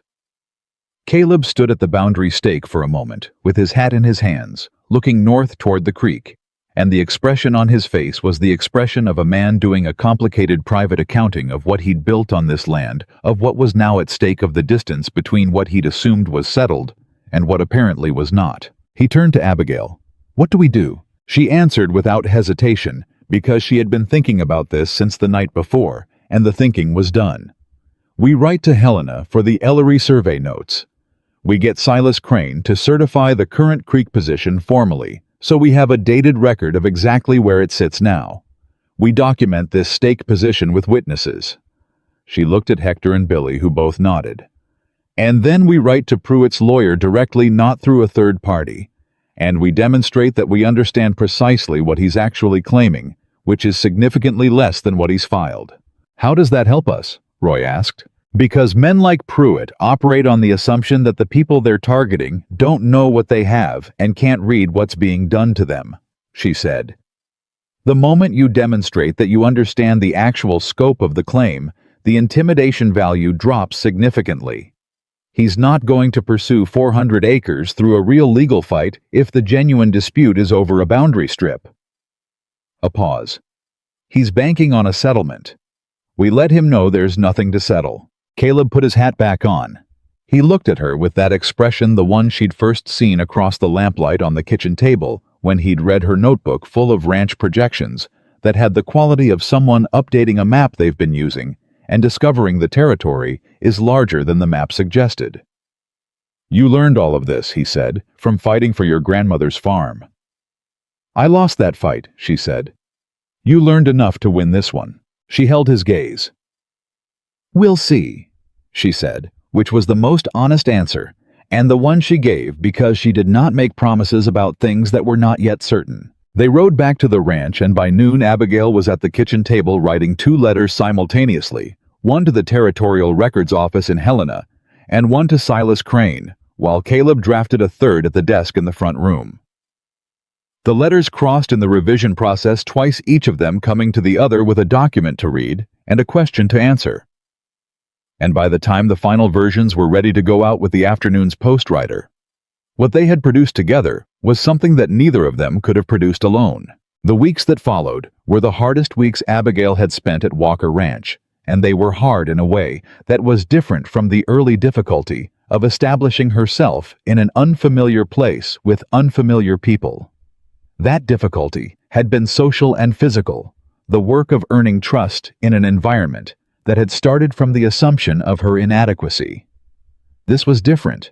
This was the difficulty of waiting on systems that moved slowly, while the thing you were protecting continued to need protecting in real time. The Helena Records Office wrote back in 12 days.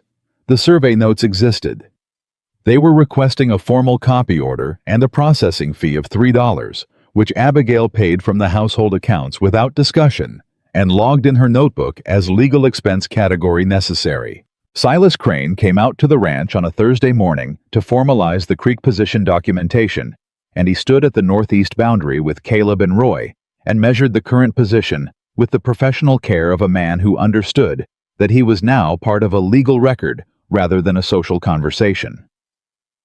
When he was done, he folded his measurement notes and said to Caleb, I want you to know I had no idea what Pruitt was filing when I told you about this. I was delivering the news, not endorsing the claim. I know that, Caleb said. I also want you to know. Silas continued with the specific discomfort of a man saying something that costs him something, that the way your wife has approached this is the right way. Pruitt has done this 3 times in this valley, and the 2 ranches that folded did so because they panicked and settled. You're not panicking. No, Caleb said. We're not. Silas looked toward the house. She's something your wife. Yes, Caleb said. She is. It was during this waiting period that Clara Hutchins came back to Walker Ranch, and this time she came alone. She arrived on a Tuesday afternoon, and Abigail was in the kitchen garden when she heard the horse in the yard and came around the corner to find Clara dismounting with the careful movements of someone who has rehearsed an arrival. Clara had always been pretty in the way that some women are pretty effortlessly as a default condition without having to work for it. But today, she looked tired behind the prettiness which made her look more real and less managed than Abigail had seen her before. Mrs. Walker, Clara said. She had switched to the married name. That was new. Clara, Abigail said. Come in out of the heat. They sat at the kitchen table with cold water and the particular awkwardness of two women who have been circling each other for 2 months without fully engaging. Abigail waited.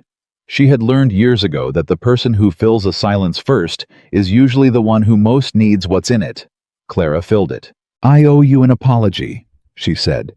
She said it without preamble, the way someone says something they've been building up to for long enough that they've decided the only way is directly. I came to your house 6 weeks ago, and I was not kind. I was not openly cruel, but I was not kind, and I think you knew it, and I think you were kind to me anyway, and that... She stopped, looked at her hands. That made it worse, actually, for a while. Abigail said, I know it did. Clara looked up. She hadn't expected that answer, or the quiet understanding in it. I wanted to marry Caleb, Clara said. I thought I was going to. I thought everyone understood that's what would happen, and then it didn't happen, and instead you arrived, and I... She pressed her lips together. I wasn't gracious about it. You were grieving something, Abigail said. People aren't always gracious when they're grieving. That's very understanding of you. It's accurate, Abigail said. I'm not being kind. I'm being accurate. She looked at Clara steadily. But I will also say this. Caleb Walker didn't write away for a bride because he'd forgotten you existed. I don't know his reasons, and I wouldn't presume to. What I do know is that what we've built here is real, and it has nothing to do with you, and no reason to injure you. Clara was quiet for a moment. Are you happy? She asked, and the question had the quality of something asked because the person genuinely wants to know, not because they're looking for a particular answer. Abigail thought about it honestly. Yes, she said. More than I expected to be. Something in Clara's face settled. Not happily, not entirely, but with the particular resignation of a woman releasing something she had been holding at the wrong angle. Good, she said, and meant it more than it might have sounded. She stayed for another hour and helped Abigail shell the late-season beans, and by the time she left, something between them had been laid down and would not need to be picked up again. The letter from Helena arrived on a Thursday morning in the 3rd week of August. Abigail was the one who received it from the postwriter because Caleb was in the far field with Roy, and she was in the yard, and she carried it inside and sat down at the kitchen table and opened it with hands that were steady because she made them steady. The survey notes were there reproduced in careful clerk's handwriting. Everything Thomas Ellery had written in 1869 when he walked the Walker boundary. She read them through once quickly and then again slowly, and by the time she finished the second reading, she was sitting very still, with her hands flat on the table, and something behind her eyes that she kept contained, because there was no one there to witness it. And she had learned long ago not to let herself feel things fully until she knew what the feeling meant. The notes confirmed everything. Thomas Ellery had measured the northeast corner from the 1869 Creek Bend position, and he had documented that measurement with a detail and precision that was unusual for territorial surveyors of the period distances in rods and chains. Compass bearings referenced to secondary landmarks that still existed. The stake position they had documented with Silas Crane matched the Ellery notes exactly. There was no irregularity. The boundary had been correctly placed in 1869 and had remained correctly placed. Pruitt had nothing. When Caleb came in that evening and found her at the kitchen table with the Helena letter open in front of her, he read her expression before he read the document. We won, he said. We haven't sent the response yet, she said. But yes, Once he sees what we have, he'll withdraw the claim." She pushed the letter across to him. "The Ellery notes are complete and precise. There's no argument. He'll know that when he reads what we send him." Caleb sat down and read through the notes. He read them slowly and completely, the way he read everything that mattered, and when he finished, he set the paper down and looked across the table at her. "Abigail," he said. "Yes." He was quiet for a moment, with the look of a man who has something to say and is determining whether the words he has are adequate to it. "When I wrote that advertisement," he said, "I was looking for someone competent, someone who could run a household, keep things going." He paused. "I was not—" Another pause longer. "I was not expecting this." "The legal matter," she said. "Not only the legal matter." He held her gaze. "All of it. Everything." He looked at the letter, at the notebook beside it, at the kitchen that had been transformed from a room where survival happened into a room where something lived. "I don't know how to say this adequately, and I'm going to say it anyway because you deserve to hear it said plainly."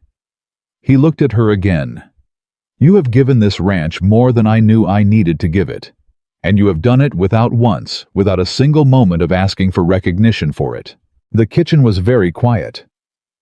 "I recognized it," she said. "That was enough." He shook his head slightly. "It shouldn't have been," he said. "It should not have been enough, and it was not fair to you that it was, and I am sorry for the months that came before this, where you were asked to prove yourself to people who hadn't given you one fair reason to try." She looked at him across the lamp-lit table. This quiet man who chose his words like a man who understood they cost something, and she felt the particular weight of being seen by someone who sees accurately, not the weight of judgment, but the weight of being known, which was an entirely different thing. "Thank you," she said. It was simple, and it was complete. They wrote the response letter to Pruitt's lawyer together that evening, and it was not a long letter. It stated the facts, cited the Ellery notes by document number and date, referenced the Silas Crane certification of the current creek position, and concluded with a single clear sentence, informing them that Walker Ranch intended to defend the full boundary to its original survey stakes and considered the matter closed on their end pending the withdrawal of the claim. Roy Daniels read the letter before it was sealed at Caleb's request, because Roy's judgment was sound, and because Roy had been part of this from the beginning. He read it through, set it down, and said, "That's a good letter." "It is," Caleb agreed. Roy looked at Abigail. "You want me to write it to the Post in the morning?" "If you don't mind," she said. "I don't mind." He picked up the letter and held it for a moment. "You know Pruitt's going to hear about this. The whole county's going to hear how this went." "Let them hear," Abigail said. He nodded and tucked the letter in his breast pocket.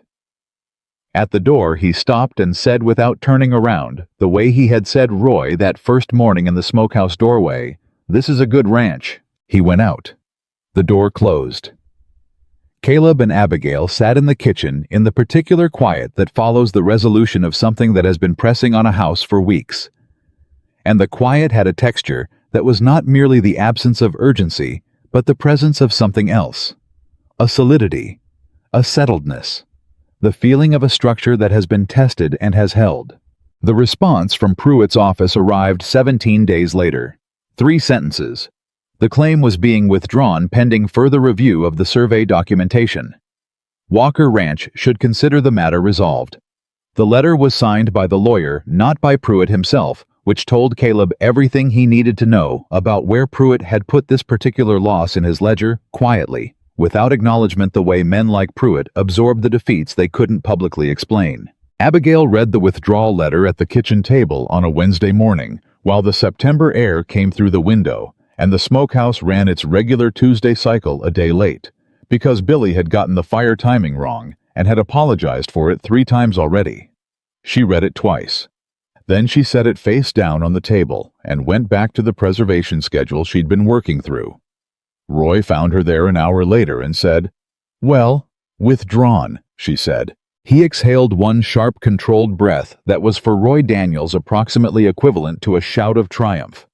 "Good. We should note it in the property file," she said. The withdrawal letter, the Helena notes, the Silas Crane certification. All of it in the file box in order with dates. "I'll organize the file box," Roy said. She looked at him. "You don't have to." "I know I don't have to," he said with the particular mild firmness that Roy Daniels used when he had decided something and was not in the process of reconsidering it. "I want to." He pulled up a chair and sat down, and she handed him the documents, and they organized the file box together at the kitchen table, Roy sorting and Abigail labeling in her small, clear handwriting. And outside the window, the September ranch went about its work in the particular gold-lit way of late summer, when the season has turned a corner and you can feel in the air the approach of something cooler and more serious, the way the land itself is making preparations. It was in this same week that Josephine Aldridge came to Walker Ranch for the first time. She arrived in her own buggy, which she drove herself, and she came bearing a jar of preserved plums and a request that was framed as a social call, but was clearly more than that. She sat at Abigail's kitchen table and ate a piece of sourdough bread and said, "I'd like you to teach me the smokehouse method." Abigail looked at her. "You have a smokehouse at the Aldridge property." "I have a smokehouse that has been running badly for 15 years, Josephine said. "My late husband managed it, and when he passed, I continued managing it the same way he did, which was not particularly well, because neither of us had learned it right to begin with." She said this without self-pity, simply as information. "I'd like to learn it right." "When would you like to start?" Abigail said. "I'm here now," Josephine said. Abigail looked at the woman 71 years old, white-haired, straight-backed, who had driven her own buggy 12 miles to ask to be taught something by a woman 30 years her junior, without one moment of hesitation or performance about it. And she felt something she had not felt in a very long time, which was the particular warmth of being in the presence of someone whose quality was so straightforward that it required no translation. "Come on," she said. "I'll start the fire." That afternoon, while Josephine Aldridge learned to read the temperature of a hickory fire by holding her hand at a specific height above the grate and counting, Eleanor Morrison sent a note asking about the preservation method for the summer vegetables. The following morning, a younger woman named Ann Peterson arrived at the kitchen door with her daughter and a sheepish expression and said she'd heard that Abigail sometimes had preserved goods to trade, and could they talk about it. By the end of that week, the Walker Ranch kitchen had become, without announcement and without planning, a kind of center of gravity for the women of the valley. Not a school, not a formal gathering, just a kitchen where things were done right and people were welcome to learn. Caleb watched all of this with the quiet attention he brought to everything, and one evening when the last visitor had gone and the kitchen was back to just the two of them, he said, "You know what's happening, don't you?" She was washing up at the basin. "What's happening?" "The valley is changing its mind," he said. "About a great many things, and you're the reason." She turned from the basin and looked at him. "The food is the reason." "The food is the method," he said. "You're the reason." He set down his coffee cup. "I want you to know that I see the difference between those two things." She dried her hands on the kitchen cloth and looked at him, this man who had written her a letter about a ranch and a practical arrangement, and had not once in the month since treated her as if she were merely a practical arrangement. And she understood that what he was offering her was not praise, which she did not need, but recognition, which was different, and which she was discovering she needed more than she had known. "I know you do," she said. And that was enough, and was more than enough, and in the particular quiet of the Walker Ranch kitchen on a September evening, with the smokehouse cooling from the day's run, and the garden coming in, and the file box in the front room, newly organized and complete, that was everything. October came to the Dry Creek Valley the way it always did, without asking permission overnight, so that you went to sleep in the last of summer and woke to find the light had changed quality, entirely gone from the flat, hard gold of August to something thinner and more honest that showed the edges of things more clearly. The grass had turned. The cottonwoods along the creek had gone yellow, and the mornings had the particular bite that reminds a body that the season has its own agenda, regardless of whether you're finished with the previous one. Abigail noticed the change, the way she noticed everything on this ranch now, not as something separate from her, but as something she was part of. She had been at Walker Ranch for just over 3 months, and the distance between the woman who had stepped off that stage into a wall of laughter and the woman who woke before dawn to start the smokehouse fire and check the preservation inventory and plan the week's meals was not a distance measured in time, so much as a distance measured in rootedness. She had put down roots in this place, the way she put down everything quietly, completely, without announcing it until the roots were already deep enough to hold. The preservation work had reached its peak in late September and was now tapering into the maintenance phase, the jars lined up in the root cellar in their organized rows, labeled and dated in her handwriting, representing enough stored food to carry the ranch comfortably through even a hard winter. Roy Daniels had done a formal count on a Tuesday morning and come back into the kitchen with his notebook and said, "We have more laid in than any winter I've been on this ranch, including the years when the previous cook was running things." He had said it the way Roy said things that mattered, flatly, without decoration, so that the weight of the statement came through unimpeded. She had nodded and poured him coffee, and they had gone over the winter supply projections together, which was how things worked at Walker Ranch. Now the information moved between people because the people had learned to trust that the information would be used well. It was in this first week of October that Gerald Morrison came to call, and he did not come alone. He arrived with his wife Eleanor and 2 other ranch operators from the valley, Thomas Birch, who ran a mid-sized cattle operation to the northwest, and a man named Samuel Aldridge, who was Josephine's son, and had taken over the Aldridge property after his mother had handed him the reins, with the particular efficiency of a woman who knew when to pass something on and how to do it without drama. The 4 of them rode into the Walker Ranch yard on a Wednesday morning, and Caleb came out of the barn to meet them with the careful neutrality of a man who does not yet know whether visitors are bringing something or taking something. Gerald Morrison dismounted and shook Caleb's hand and said, "We'd like to talk to you and your wife together if she's available." Caleb looked at him. "She's available," he said, which was the kind of answer you give when you have already learned that including your wife in things is not a courtesy, but a strategy. They sat around the kitchen table, all 6 of them, with Roy standing in the doorway, because Roy had developed the habit of being present at things that mattered, and no one had found a reason to object, and Gerald Morrison put his hands flat on the table and said, "We want to talk about the Valley Cooperative." Caleb said, "There isn't a Valley Cooperative." "There isn't one yet," Gerald said. "We're talking about starting one." The idea, as Gerald laid it out, was simple in structure and significant in implication. 3 of the 4 ranches represented at the table had smokehouse operations that were underperforming or dormant. All 4 had preservation and storage problems that translated directly to winter supply costs. The Dry Creek Valley had the raw materials, the timber, the livestock, the garden capacity to substantially reduce every operation's dependence on purchased preserved goods, but no single ranch had the operational knowledge to realize that potential efficiently. The Walker Ranch did, or more precisely, Abigail Walker did. "We're proposing a knowledge-sharing arrangement," Gerald said, "formalized.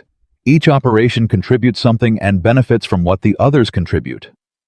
The Walker Ranch contribution would be operational knowledge, the smokehouse method, the preservation system, the garden planning approach." He looked at Abigail directly, not at Caleb. "Your contribution specifically, Mrs. Walker." Abigail had been listening with her hands folded on the table, and her expression giving nothing away, which was not coldness, but concentration.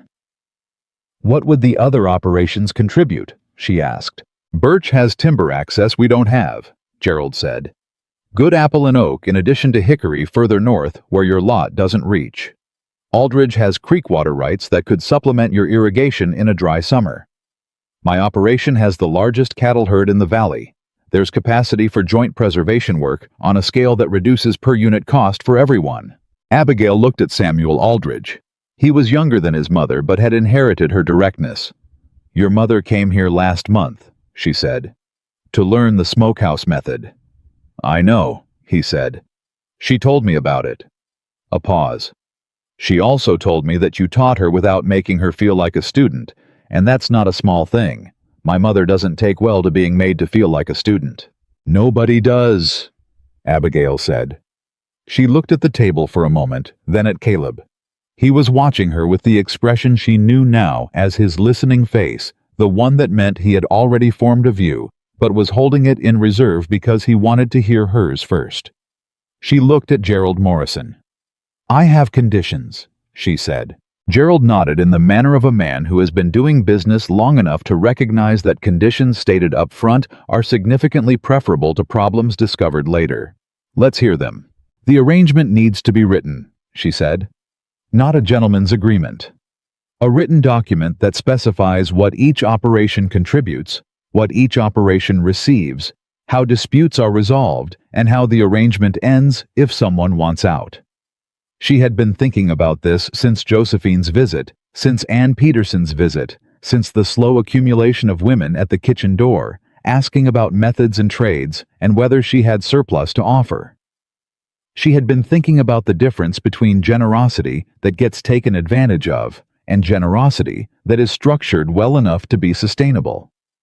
"I will not contribute Walker Ranch operational knowledge to an informal arrangement that can be reinterpreted the moment it becomes inconvenient for someone else." The kitchen was quiet. Eleanor Morrison looked at her husband with the particular expression that long-married women deploy when they want to say, "I told you this was the right approach," without actually saying it. Thomas Birch, who had been quiet through the whole conversation, said, "That's fair." "The second condition," Abigail continued, "is that the women of each household are parties to the arrangement, not observers. The smokehouse work, the preservation work, the garden management in every operation I've talked with in this valley, those responsibilities fall primarily to the women. If we're building something that affects that work, the women need to be at the table when it's built." Gerald Morrison looked at her steadily. "My Eleanor is at this table," he said. "Yes," Abigail said. "She is. I'm talking about making that the rule, not the exception." Another silence. This one was different from the earlier silences. This one had the texture of something being weighed seriously, rather than something being absorbed with surprise. Samuel Aldridge said, "My mother is going to want to be at every meeting." "Good," Abigail said. "She should be." Caleb, who had been silent through all of this, said from his end of the table, "I think those are reasonable conditions." He said it the way he said things he meant, which was without the social performance of enthusiasm and without the hedging of uncertainty. Both of them. Gerald Morrison looked at Caleb, then at Abigail, then back at Caleb. "We'll draw up a document," he said. "Bring it back when it's done. Fair." "Fair," Caleb said. Gerald nodded once, put his hands on the table to stand, and then stopped. He looked at Abigail with the expression of a man who has been carrying something since the gathering in August and has decided this is the moment to put it down. "Mrs. Walker," he said, "I want to say something before we go." She waited. "I was at the depot in June when you arrived," he said. "I didn't say anything unkind, but I thought it." He held her gaze steadily with the dignity of a man not looking away from something uncomfortable. "I want you to know that I know that, and I'm not proud of it and what you've done in this valley since June, not just for this ranch, but for the way people here think about things. I think it matters more than most of what's happened in this valley in years." Abigail looked at him. She did not tell him it was all right, because it hadn't been, and they both knew that. She did not perform graciousness she didn't feel. What she said was, "Thank you for saying so." It was honest, and it was complete, and Gerald Morrison understood both of those things perfectly. After they left, Roy closed the kitchen door and stood there for a moment and said, "You know what just happened?" "A cooperative meeting," Abigail said. "No?" Roy said. "The Valley asked Walker Ranch for something. That hasn't happened in the 11 years I've been on this property." He looked at Caleb. "Previous 11 years, people came out here to check on us, to measure where we stood. Today, they came out because they needed something we have." He said it simply, without embellishment, the way Roy said all things that mattered. "That's different." Caleb looked at Abigail. She was already turning back to the kitchen, because there were things that needed doing, and the cooperative document would take time to come back. and in the meantime, the day's work didn't pause for landmark moments. But she paused at the stove and said without turning around, "Roy." "Ma'am?" "You've been part of everything that built that," she said. "All of it. You and Hector and Billy and Pete. Don't you leave yourselves out of it when you're accounting for how it happened." Roy was quiet for a moment. "No, ma'am," he said. "I won't." The cooperative document came back 3 weeks later, and it was good, clear, fair, specific with both of Abigail's conditions built into the structure as foundational elements rather than amendments. She read it through twice, made 2 small notations in the margin that she discussed with Caleb that evening, and the following week, all 4 operations signed it at the Morrison table with their wives sitting beside them. Josephine Aldridge, who attended as a signatory in her own right because Samuel had insisted, and she had agreed without pretending to argue, read the document through with the focused attention of a woman who has been reading important papers for 7 decades.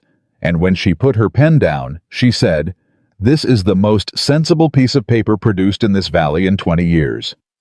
"High praise," Eleanor Morrison said.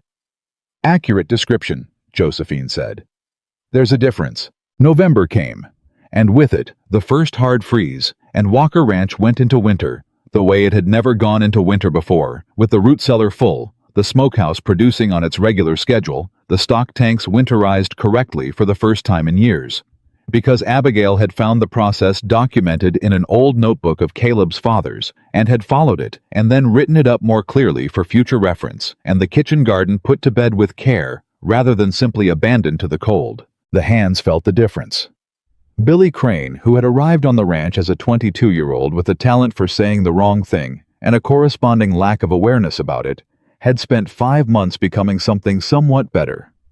Not transformed, not performed, but genuinely shifted the way people shift when they spend extended time around someone whose standards are consistent and whose patience is real. He still said the wrong thing occasionally, but he noticed when he did it, which was more than he'd been capable of in June. Hector Munoz, who had said "shut your mouth, boy" to Billy on Abigail's first day, and had been the first of the hands to treat her presence as an asset, rather than an irregularity, had become the person she relied on most for the physical work of the ranch's operational expansion. The fence repair around the expanded garden, the firewood management for the smokehouse, the water routing improvements that had significantly reduced the irrigation labor through the summer. He did these things with the absolute competence and absolute economy of words that characterized everything he did, and he expected nothing for it except to be given work that was worth doing, which at Walker Ranch he now consistently was. Roy Daniels had become over 5 months something Abigail had not had since before her grandmother's death, a genuine colleague. Someone who understood the operational logic of what she was building well enough to contribute to it, rather than simply execute it, someone whose judgment she trusted and whose trust she had earned in return. The file box under Caleb's desk was now organized. The winter supply projections were updated every 2 weeks. The smokehouse schedule was written on a board in the barn, and everyone who worked on it understood why it was scheduled the way it was, not just that it was. These were not small things. The accumulation of small things done right is the architecture of something large, and Abigail understood this more clearly than almost anything else she had ever understood. It was on a Saturday evening in mid-November, when the first real snow had come and stayed, and the ranch was settling into the particular rhythm of a winter that is going to be manageable rather than brutal, that Caleb came in from the barn later than usual and found Abigail at the kitchen table. She was not working. The notebook was closed. She had a cup of tea, and she was sitting with her hands wrapped around it, looking at something that was not the wall, which was unusual enough for her, that Caleb stopped in the kitchen doorway, the way you stop when you find someone in an unexpected state. "You all right?" he said. "I'm thinking," she said. He came in and hung his coat and sat down across from her, and he did not ask what she was thinking about, because he had learned over 5 months that she would say it when she was ready, and not a moment before, and rushing her was not a thing that worked. She was quiet for another minute. Then she said, "I got a letter today." He looked at her. "From my cousin in St. Louis," she said. "My uncle died in September. The farm." She stopped, looked at her tea. The farm has been left to my cousin who doesn't want it and doesn't know what to do with it. She's asking if I'd like to go back, help her sort through things. A pause. She made it sound like there might be a way to claim some share of it, since I was the one who ran it. The kitchen was very quiet. The snow pressed against the window glass in small shifting sounds, the kind of sounds that a house makes when the weather is outside, and the warmth is inside the particular intimacy of a structure holding against the cold. "Do you want to go back?" Caleb said. His voice was level. He was not performing levelness. It was genuine, which was harder than performance and always showed. She looked at him across the table. "No," she said. He held her gaze. "I thought about it for most of the afternoon," she said. "I thought about the farm and what I built there, and what was taken from me, and whether there's anything left there worth going back for." She turned the teacup in her hands. "And what I kept coming back to was the root cellar." Caleb waited. "The root cellar here," she said. "The way it's organized now, the way I know exactly what's in it and why and what it means for the winter and what we'll need in spring." She looked at him steadily. "I built that. I built the smokehouse schedule and the garden plan and the cooperative document and the kitchen and the file box and the relationship with every person on this ranch and in this valley who matters to me." She paused. "I built it here. On this land, in this ranch." Another pause, the most significant one. "With you." Caleb Walker was not a man whose face moved easily through its emotions, but something moved through his face, then slow and complete, like weather crossing open terrain, and he said quietly, "Abigail." "This is my home," she said. It was not a question, and it was not a declaration in the dramatic sense. It was a fact stated with the plainness she brought to all facts that were most important to her. "I'm not going back to St. Louis." He reached across the table and put his hand over hers, and she turned her hand and held his, and they sat that way in the kitchen of Walker Ranch on a November evening, with the snow outside, and the root cellar full, and the smokehouse cold from the week's last run, and the file box organized, and the cooperative agreement signed, and 5 months of built things between them, and neither of them felt the need to say anything more about it, because the thing that needed saying had been said. They sat there for a long while. It was Roy who interrupted them, not with any awareness of what he was interrupting, but with the impeccable timing that the universe occasionally deploys, knocking at the kitchen door, and coming in with his hat in his hands, and the expression of a man bearing ordinary ranch news that he has decided cannot wait until morning. He stopped when he saw them at the table. "Sorry," he said. "I can come back." "What is it, Roy?" Caleb said. "South past your fence," Roy said. "The snow's put pressure on the east section. Billy and Hector are out there, but they're going to need more hands in the morning." He paused. "Also, Billy wanted me to tell Abigail that the sourdough starter, whatever she's been keeping by the stove, it smells like it's ready, and he doesn't want to be responsible for it if it goes past ready." Abigail looked at Caleb. Something crossed her face that was fully a smile, the complete kind, the one that went all the way through, and she stood up from the table and said, "Tell Billy I'll deal with the starter. And tell him, if he's been checking on it daily like I asked, I'll make extra biscuits at breakfast." Roy relayed this information with the gravity it deserved, which was the gravity of a man who understood that in the Walker Ranch kitchen, the hierarchy of priorities was not always what an outside observer might expect. "I'll tell him," he said. "He'll be grateful." He went out. The door closed. Caleb stood from the table and said, "I'll go look at the south pasture fence in the morning." "Take Billy," she said. "He's better on fence work than he thinks he is. Give him the lead on the east section." "You want me to give Billy Crane the lead on the fence repair?" "He's ready for it," she said simply. "He just doesn't know it yet." Caleb looked at her for a moment with that expression, the one she had first seen in the lamplight over her notebook of projections, and had seen many times since, the expression of a man who has gotten more than he planned for and is still in the process of understanding the full extent of it. Then he said, "All right." He went to check the barn before the night fully settled in, and Abigail turned to the sourdough starter by the stove and addressed it with the attention it required. and the Walker Ranch kitchen held the warmth of the evening against the November cold outside, and everything that needed to be in order was in order. The winter that followed was the best winter Walker Ranch had seen in 15 years. The cooperative functioned as it had been designed to imperfectly, with the small frictions of any new system, but genuinely with the good faith of people who had built something with their names on it and intended to honor what they'd built.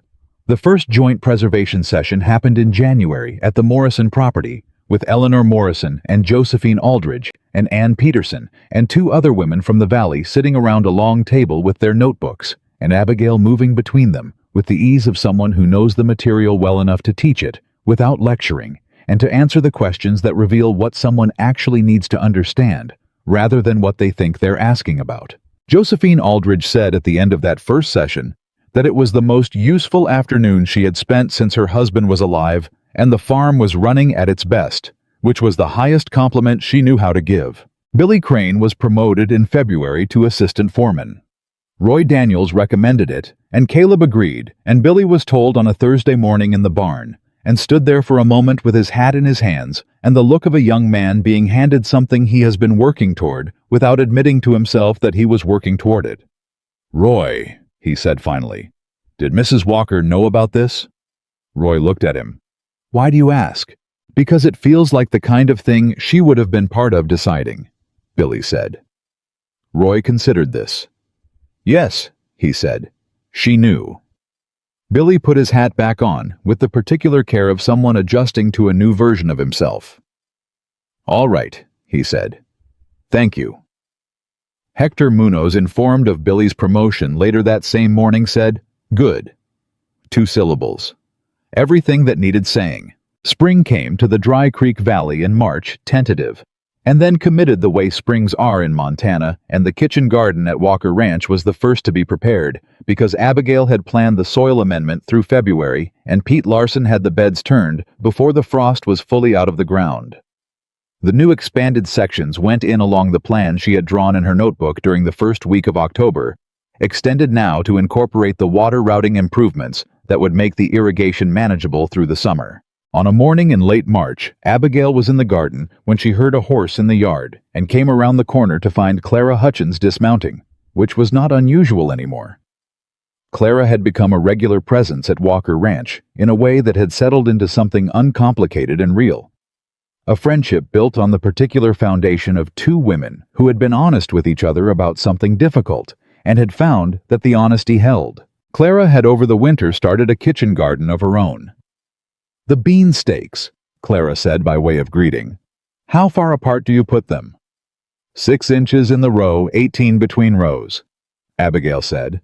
"Come look at how we've laid ours, and you'll see why." Clara tied her horse and came into the garden, and they walked it together in the early spring morning. Clara asking questions, and Abigail answering them with the particular patience of someone who teaches, not because they are above the student, but because they remember being where the student is. At one point, Clara said without looking up from the bed she was examining, "You know, people talk about you differently now." "I know," Abigail said. "Margaret Putnam told someone last week that you were the most capable woman in the valley." Clara glanced up. The same Margaret Putnam who said at the depot that Caleb must have been desperate. "People change their minds," Abigail said. "Sometimes," Clara said. "Not always. You made her change hers." Abigail looked at the garden bed, at the turned soil, and the staked rows, and the careful organization of something that would in 3 months be producing food enough to feed a ranch and trade to neighbors, and put away for a winter that hadn't happened yet, but that she was already preparing for. "I didn't make her do anything," she said.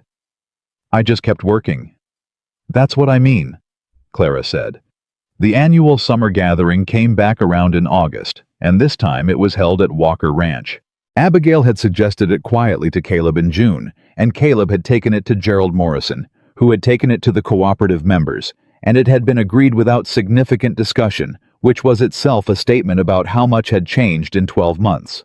The preparation was different from the Morrison gathering the year before, not because Abigail approached it differently in spirit, but because everything she had to work with was different. The smokehouse ran a full week's cycle before the gathering. The kitchen garden provided the vegetables directly. The cooperative contributed timber and water access, and from the birch operation, a side of beef that complemented the Walker Ranch smoked goods in a way that made the final table something that none of them could have produced alone. The valley came. All of it. Margaret Putnam arrived in her good dress and ate 3 plates and said to Eleanor Morrison, loud enough to carry, that she had never eaten this well at any gathering in 30 years of attending them. And Eleanor Morrison said, "No," with the quiet satisfaction of a woman who had been saying, "I told you so" in her head since August of the previous year, and had finally found the right public moment to imply it. Josephine Aldridge sat at the long table and held court in the specific way that a woman of her age and standing holds court, not by performing authority, but by being the person everyone else orients toward without quite realizing they're doing it. And she talked about the cooperative and what it was doing for the valley with the confident particularity of someone who has been part of building something and knows its value from the inside. Silas Crane, the land assessor, ate 2 portions of smoked beef and sought out Caleb near the end of the afternoon to say that he'd heard nothing further from Pruitt or his associates about any claim in the Dry Creek Valley. "I think you made a sufficient impression," he said. "My wife made a sufficient impression," Caleb said. Silas nodded with the expression of a man who has been doing a slow but thorough revision of a set of assumptions and has reached the final pages. "I know it," he said. Roy Daniels stood at the edge of the gathering through most of the afternoon and observed it with the face of a man who is privately satisfied about something and intends to remain private about it. Hector worked beside Billy at the serving station with the ease of 2 people who have long since sorted out how to work together. Pete Larson carried tables and refilled water vessels and beamed with the uncomplicated pride of someone who is part of something and knows it. And Abigail moved through all of it with the particular ease of someone who is not performing anything. Not confidence, not authority, not belonging, because she is not performing belonging. She belongs. She knows every person in this yard and is known by them not as Caleb Walker's plain bride, who turned out to be a decent cook, but as Abigail Walker, who read the land survey and outmaneuvered a speculator and built a cooperative and taught half the women in the valley how to run a smokehouse and filled a root cellar and built a kitchen into the heart of a ranch and made the kind of home that other people want to be in. The afternoon went long, the way good afternoons do, when nobody is in a hurry to end them. As the light was dropping toward the long gold of early evening, Caleb found Abigail at the edge of the gathering. He stood beside her. They watched the valley, their neighbors, their community, the people who had been so certain a year ago about what kind of woman she was and what kind of future this ranch had gathered around the tables of Walker Ranch in the last of the summer light. He said, "A year ago today you were still in Illinois."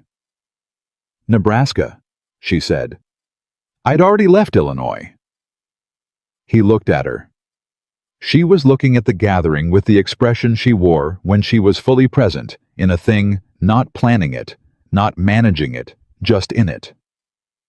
"Nebraska," he said. "A year ago, you were on a stage from Nebraska, and I was standing at a depot waiting for someone I'd never met. Were you nervous?" she said. He thought about it honestly, which was the only way Caleb thought about things. "Yes," he said. She looked at him. "Why?" "Because I'd written a letter to a stranger describing what I needed," he said. "And I'd gotten a letter back that seemed to understand it. And I was afraid that the person who wrote that letter wouldn't match the person who stepped off the stage." He paused. "I wasn't prepared for her to exceed it." She looked at him for a long moment. "You never said that."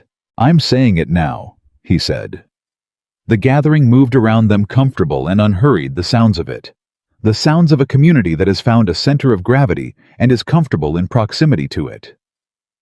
A child ran past. Someone laughed at something at the far table. Eleanor Morrison said something to Josephine Aldridge, and Josephine shook her head with the air of someone who has heard this argument before and is not persuaded but is amused. Caleb took Abigail's hand. She held his without looking down at it because it was not a gesture that required ceremony now. It was simply what they were, 2 people who had found through the particular alchemy of honest work and shared purpose and the slow accumulation of trust, something that neither of them had started out expecting, and both of them now understood was the most important thing they had. "Caleb," she said. "Yes. I want to expand the North Lot Smokehouse operation next summer," she said. "There's capacity we're not using, and the cooperative demand is going to increase. We could take on a seasonal hand specifically for the wood management." He looked at her. Then he laughed a real laugh, the full kind, which was still infrequent enough on Caleb Walker's face that it stopped several nearby people for a moment and said, "You're planning next summer in the middle of this summer's gathering." "I'm always planning next summer," she said without apology, because it was true. "I know," he said. "It's one of my favorite things about you." She looked at him. He looked at her. Around them, Walker Ranch held its people in the August evening light, and the kitchen stood behind them warm and purposeful, and the smokehouse had 3 days of hickory still working slow and low, and the root cellar was already beginning to fill toward the winter that was coming, and the cooperative document was in the file box with the survey notes and the withdrawal letter and all the other papers that constituted a record of what had been built here in 12 months. None of it had happened by accident. None of it had happened because of luck or circumstance, or the mercy of people who had been anything but merciful when she arrived. It had happened because a woman with a cast-iron skillet and a worn leather suitcase and a notebook full of plans had stepped off a stage into a wall of laughter, and had not answered the laughter with anything except work, steady, intelligent, purposeful, patient work, and had let the work be the answer. And the answer had been sufficient, and was more than sufficient, and would continue to be. The people who had decided what she was worth before she ever set foot on the ground had been wrong, and the proof of how wrong they were was standing around them on every side in the tables of food, in the faces of neighbors who had become something closer to family, in the hands of a man who had written a letter to a stranger and gotten back someone who had saved his ranch and his land. And though he would have been slower to say this because it was the kind of thing Caleb Walker said slowly, his life. Abigail Carter Walker had not come to the Dry Creek Valley to prove anyone wrong. She had come to build something real in a place where she had a real stake in what she built. And she had built it. And it stood. And it would keep standing summer after summer, harvest after harvest, long after the people who had laughed at the depot had stopped being the story, because the story, the real one, had never been about them at all.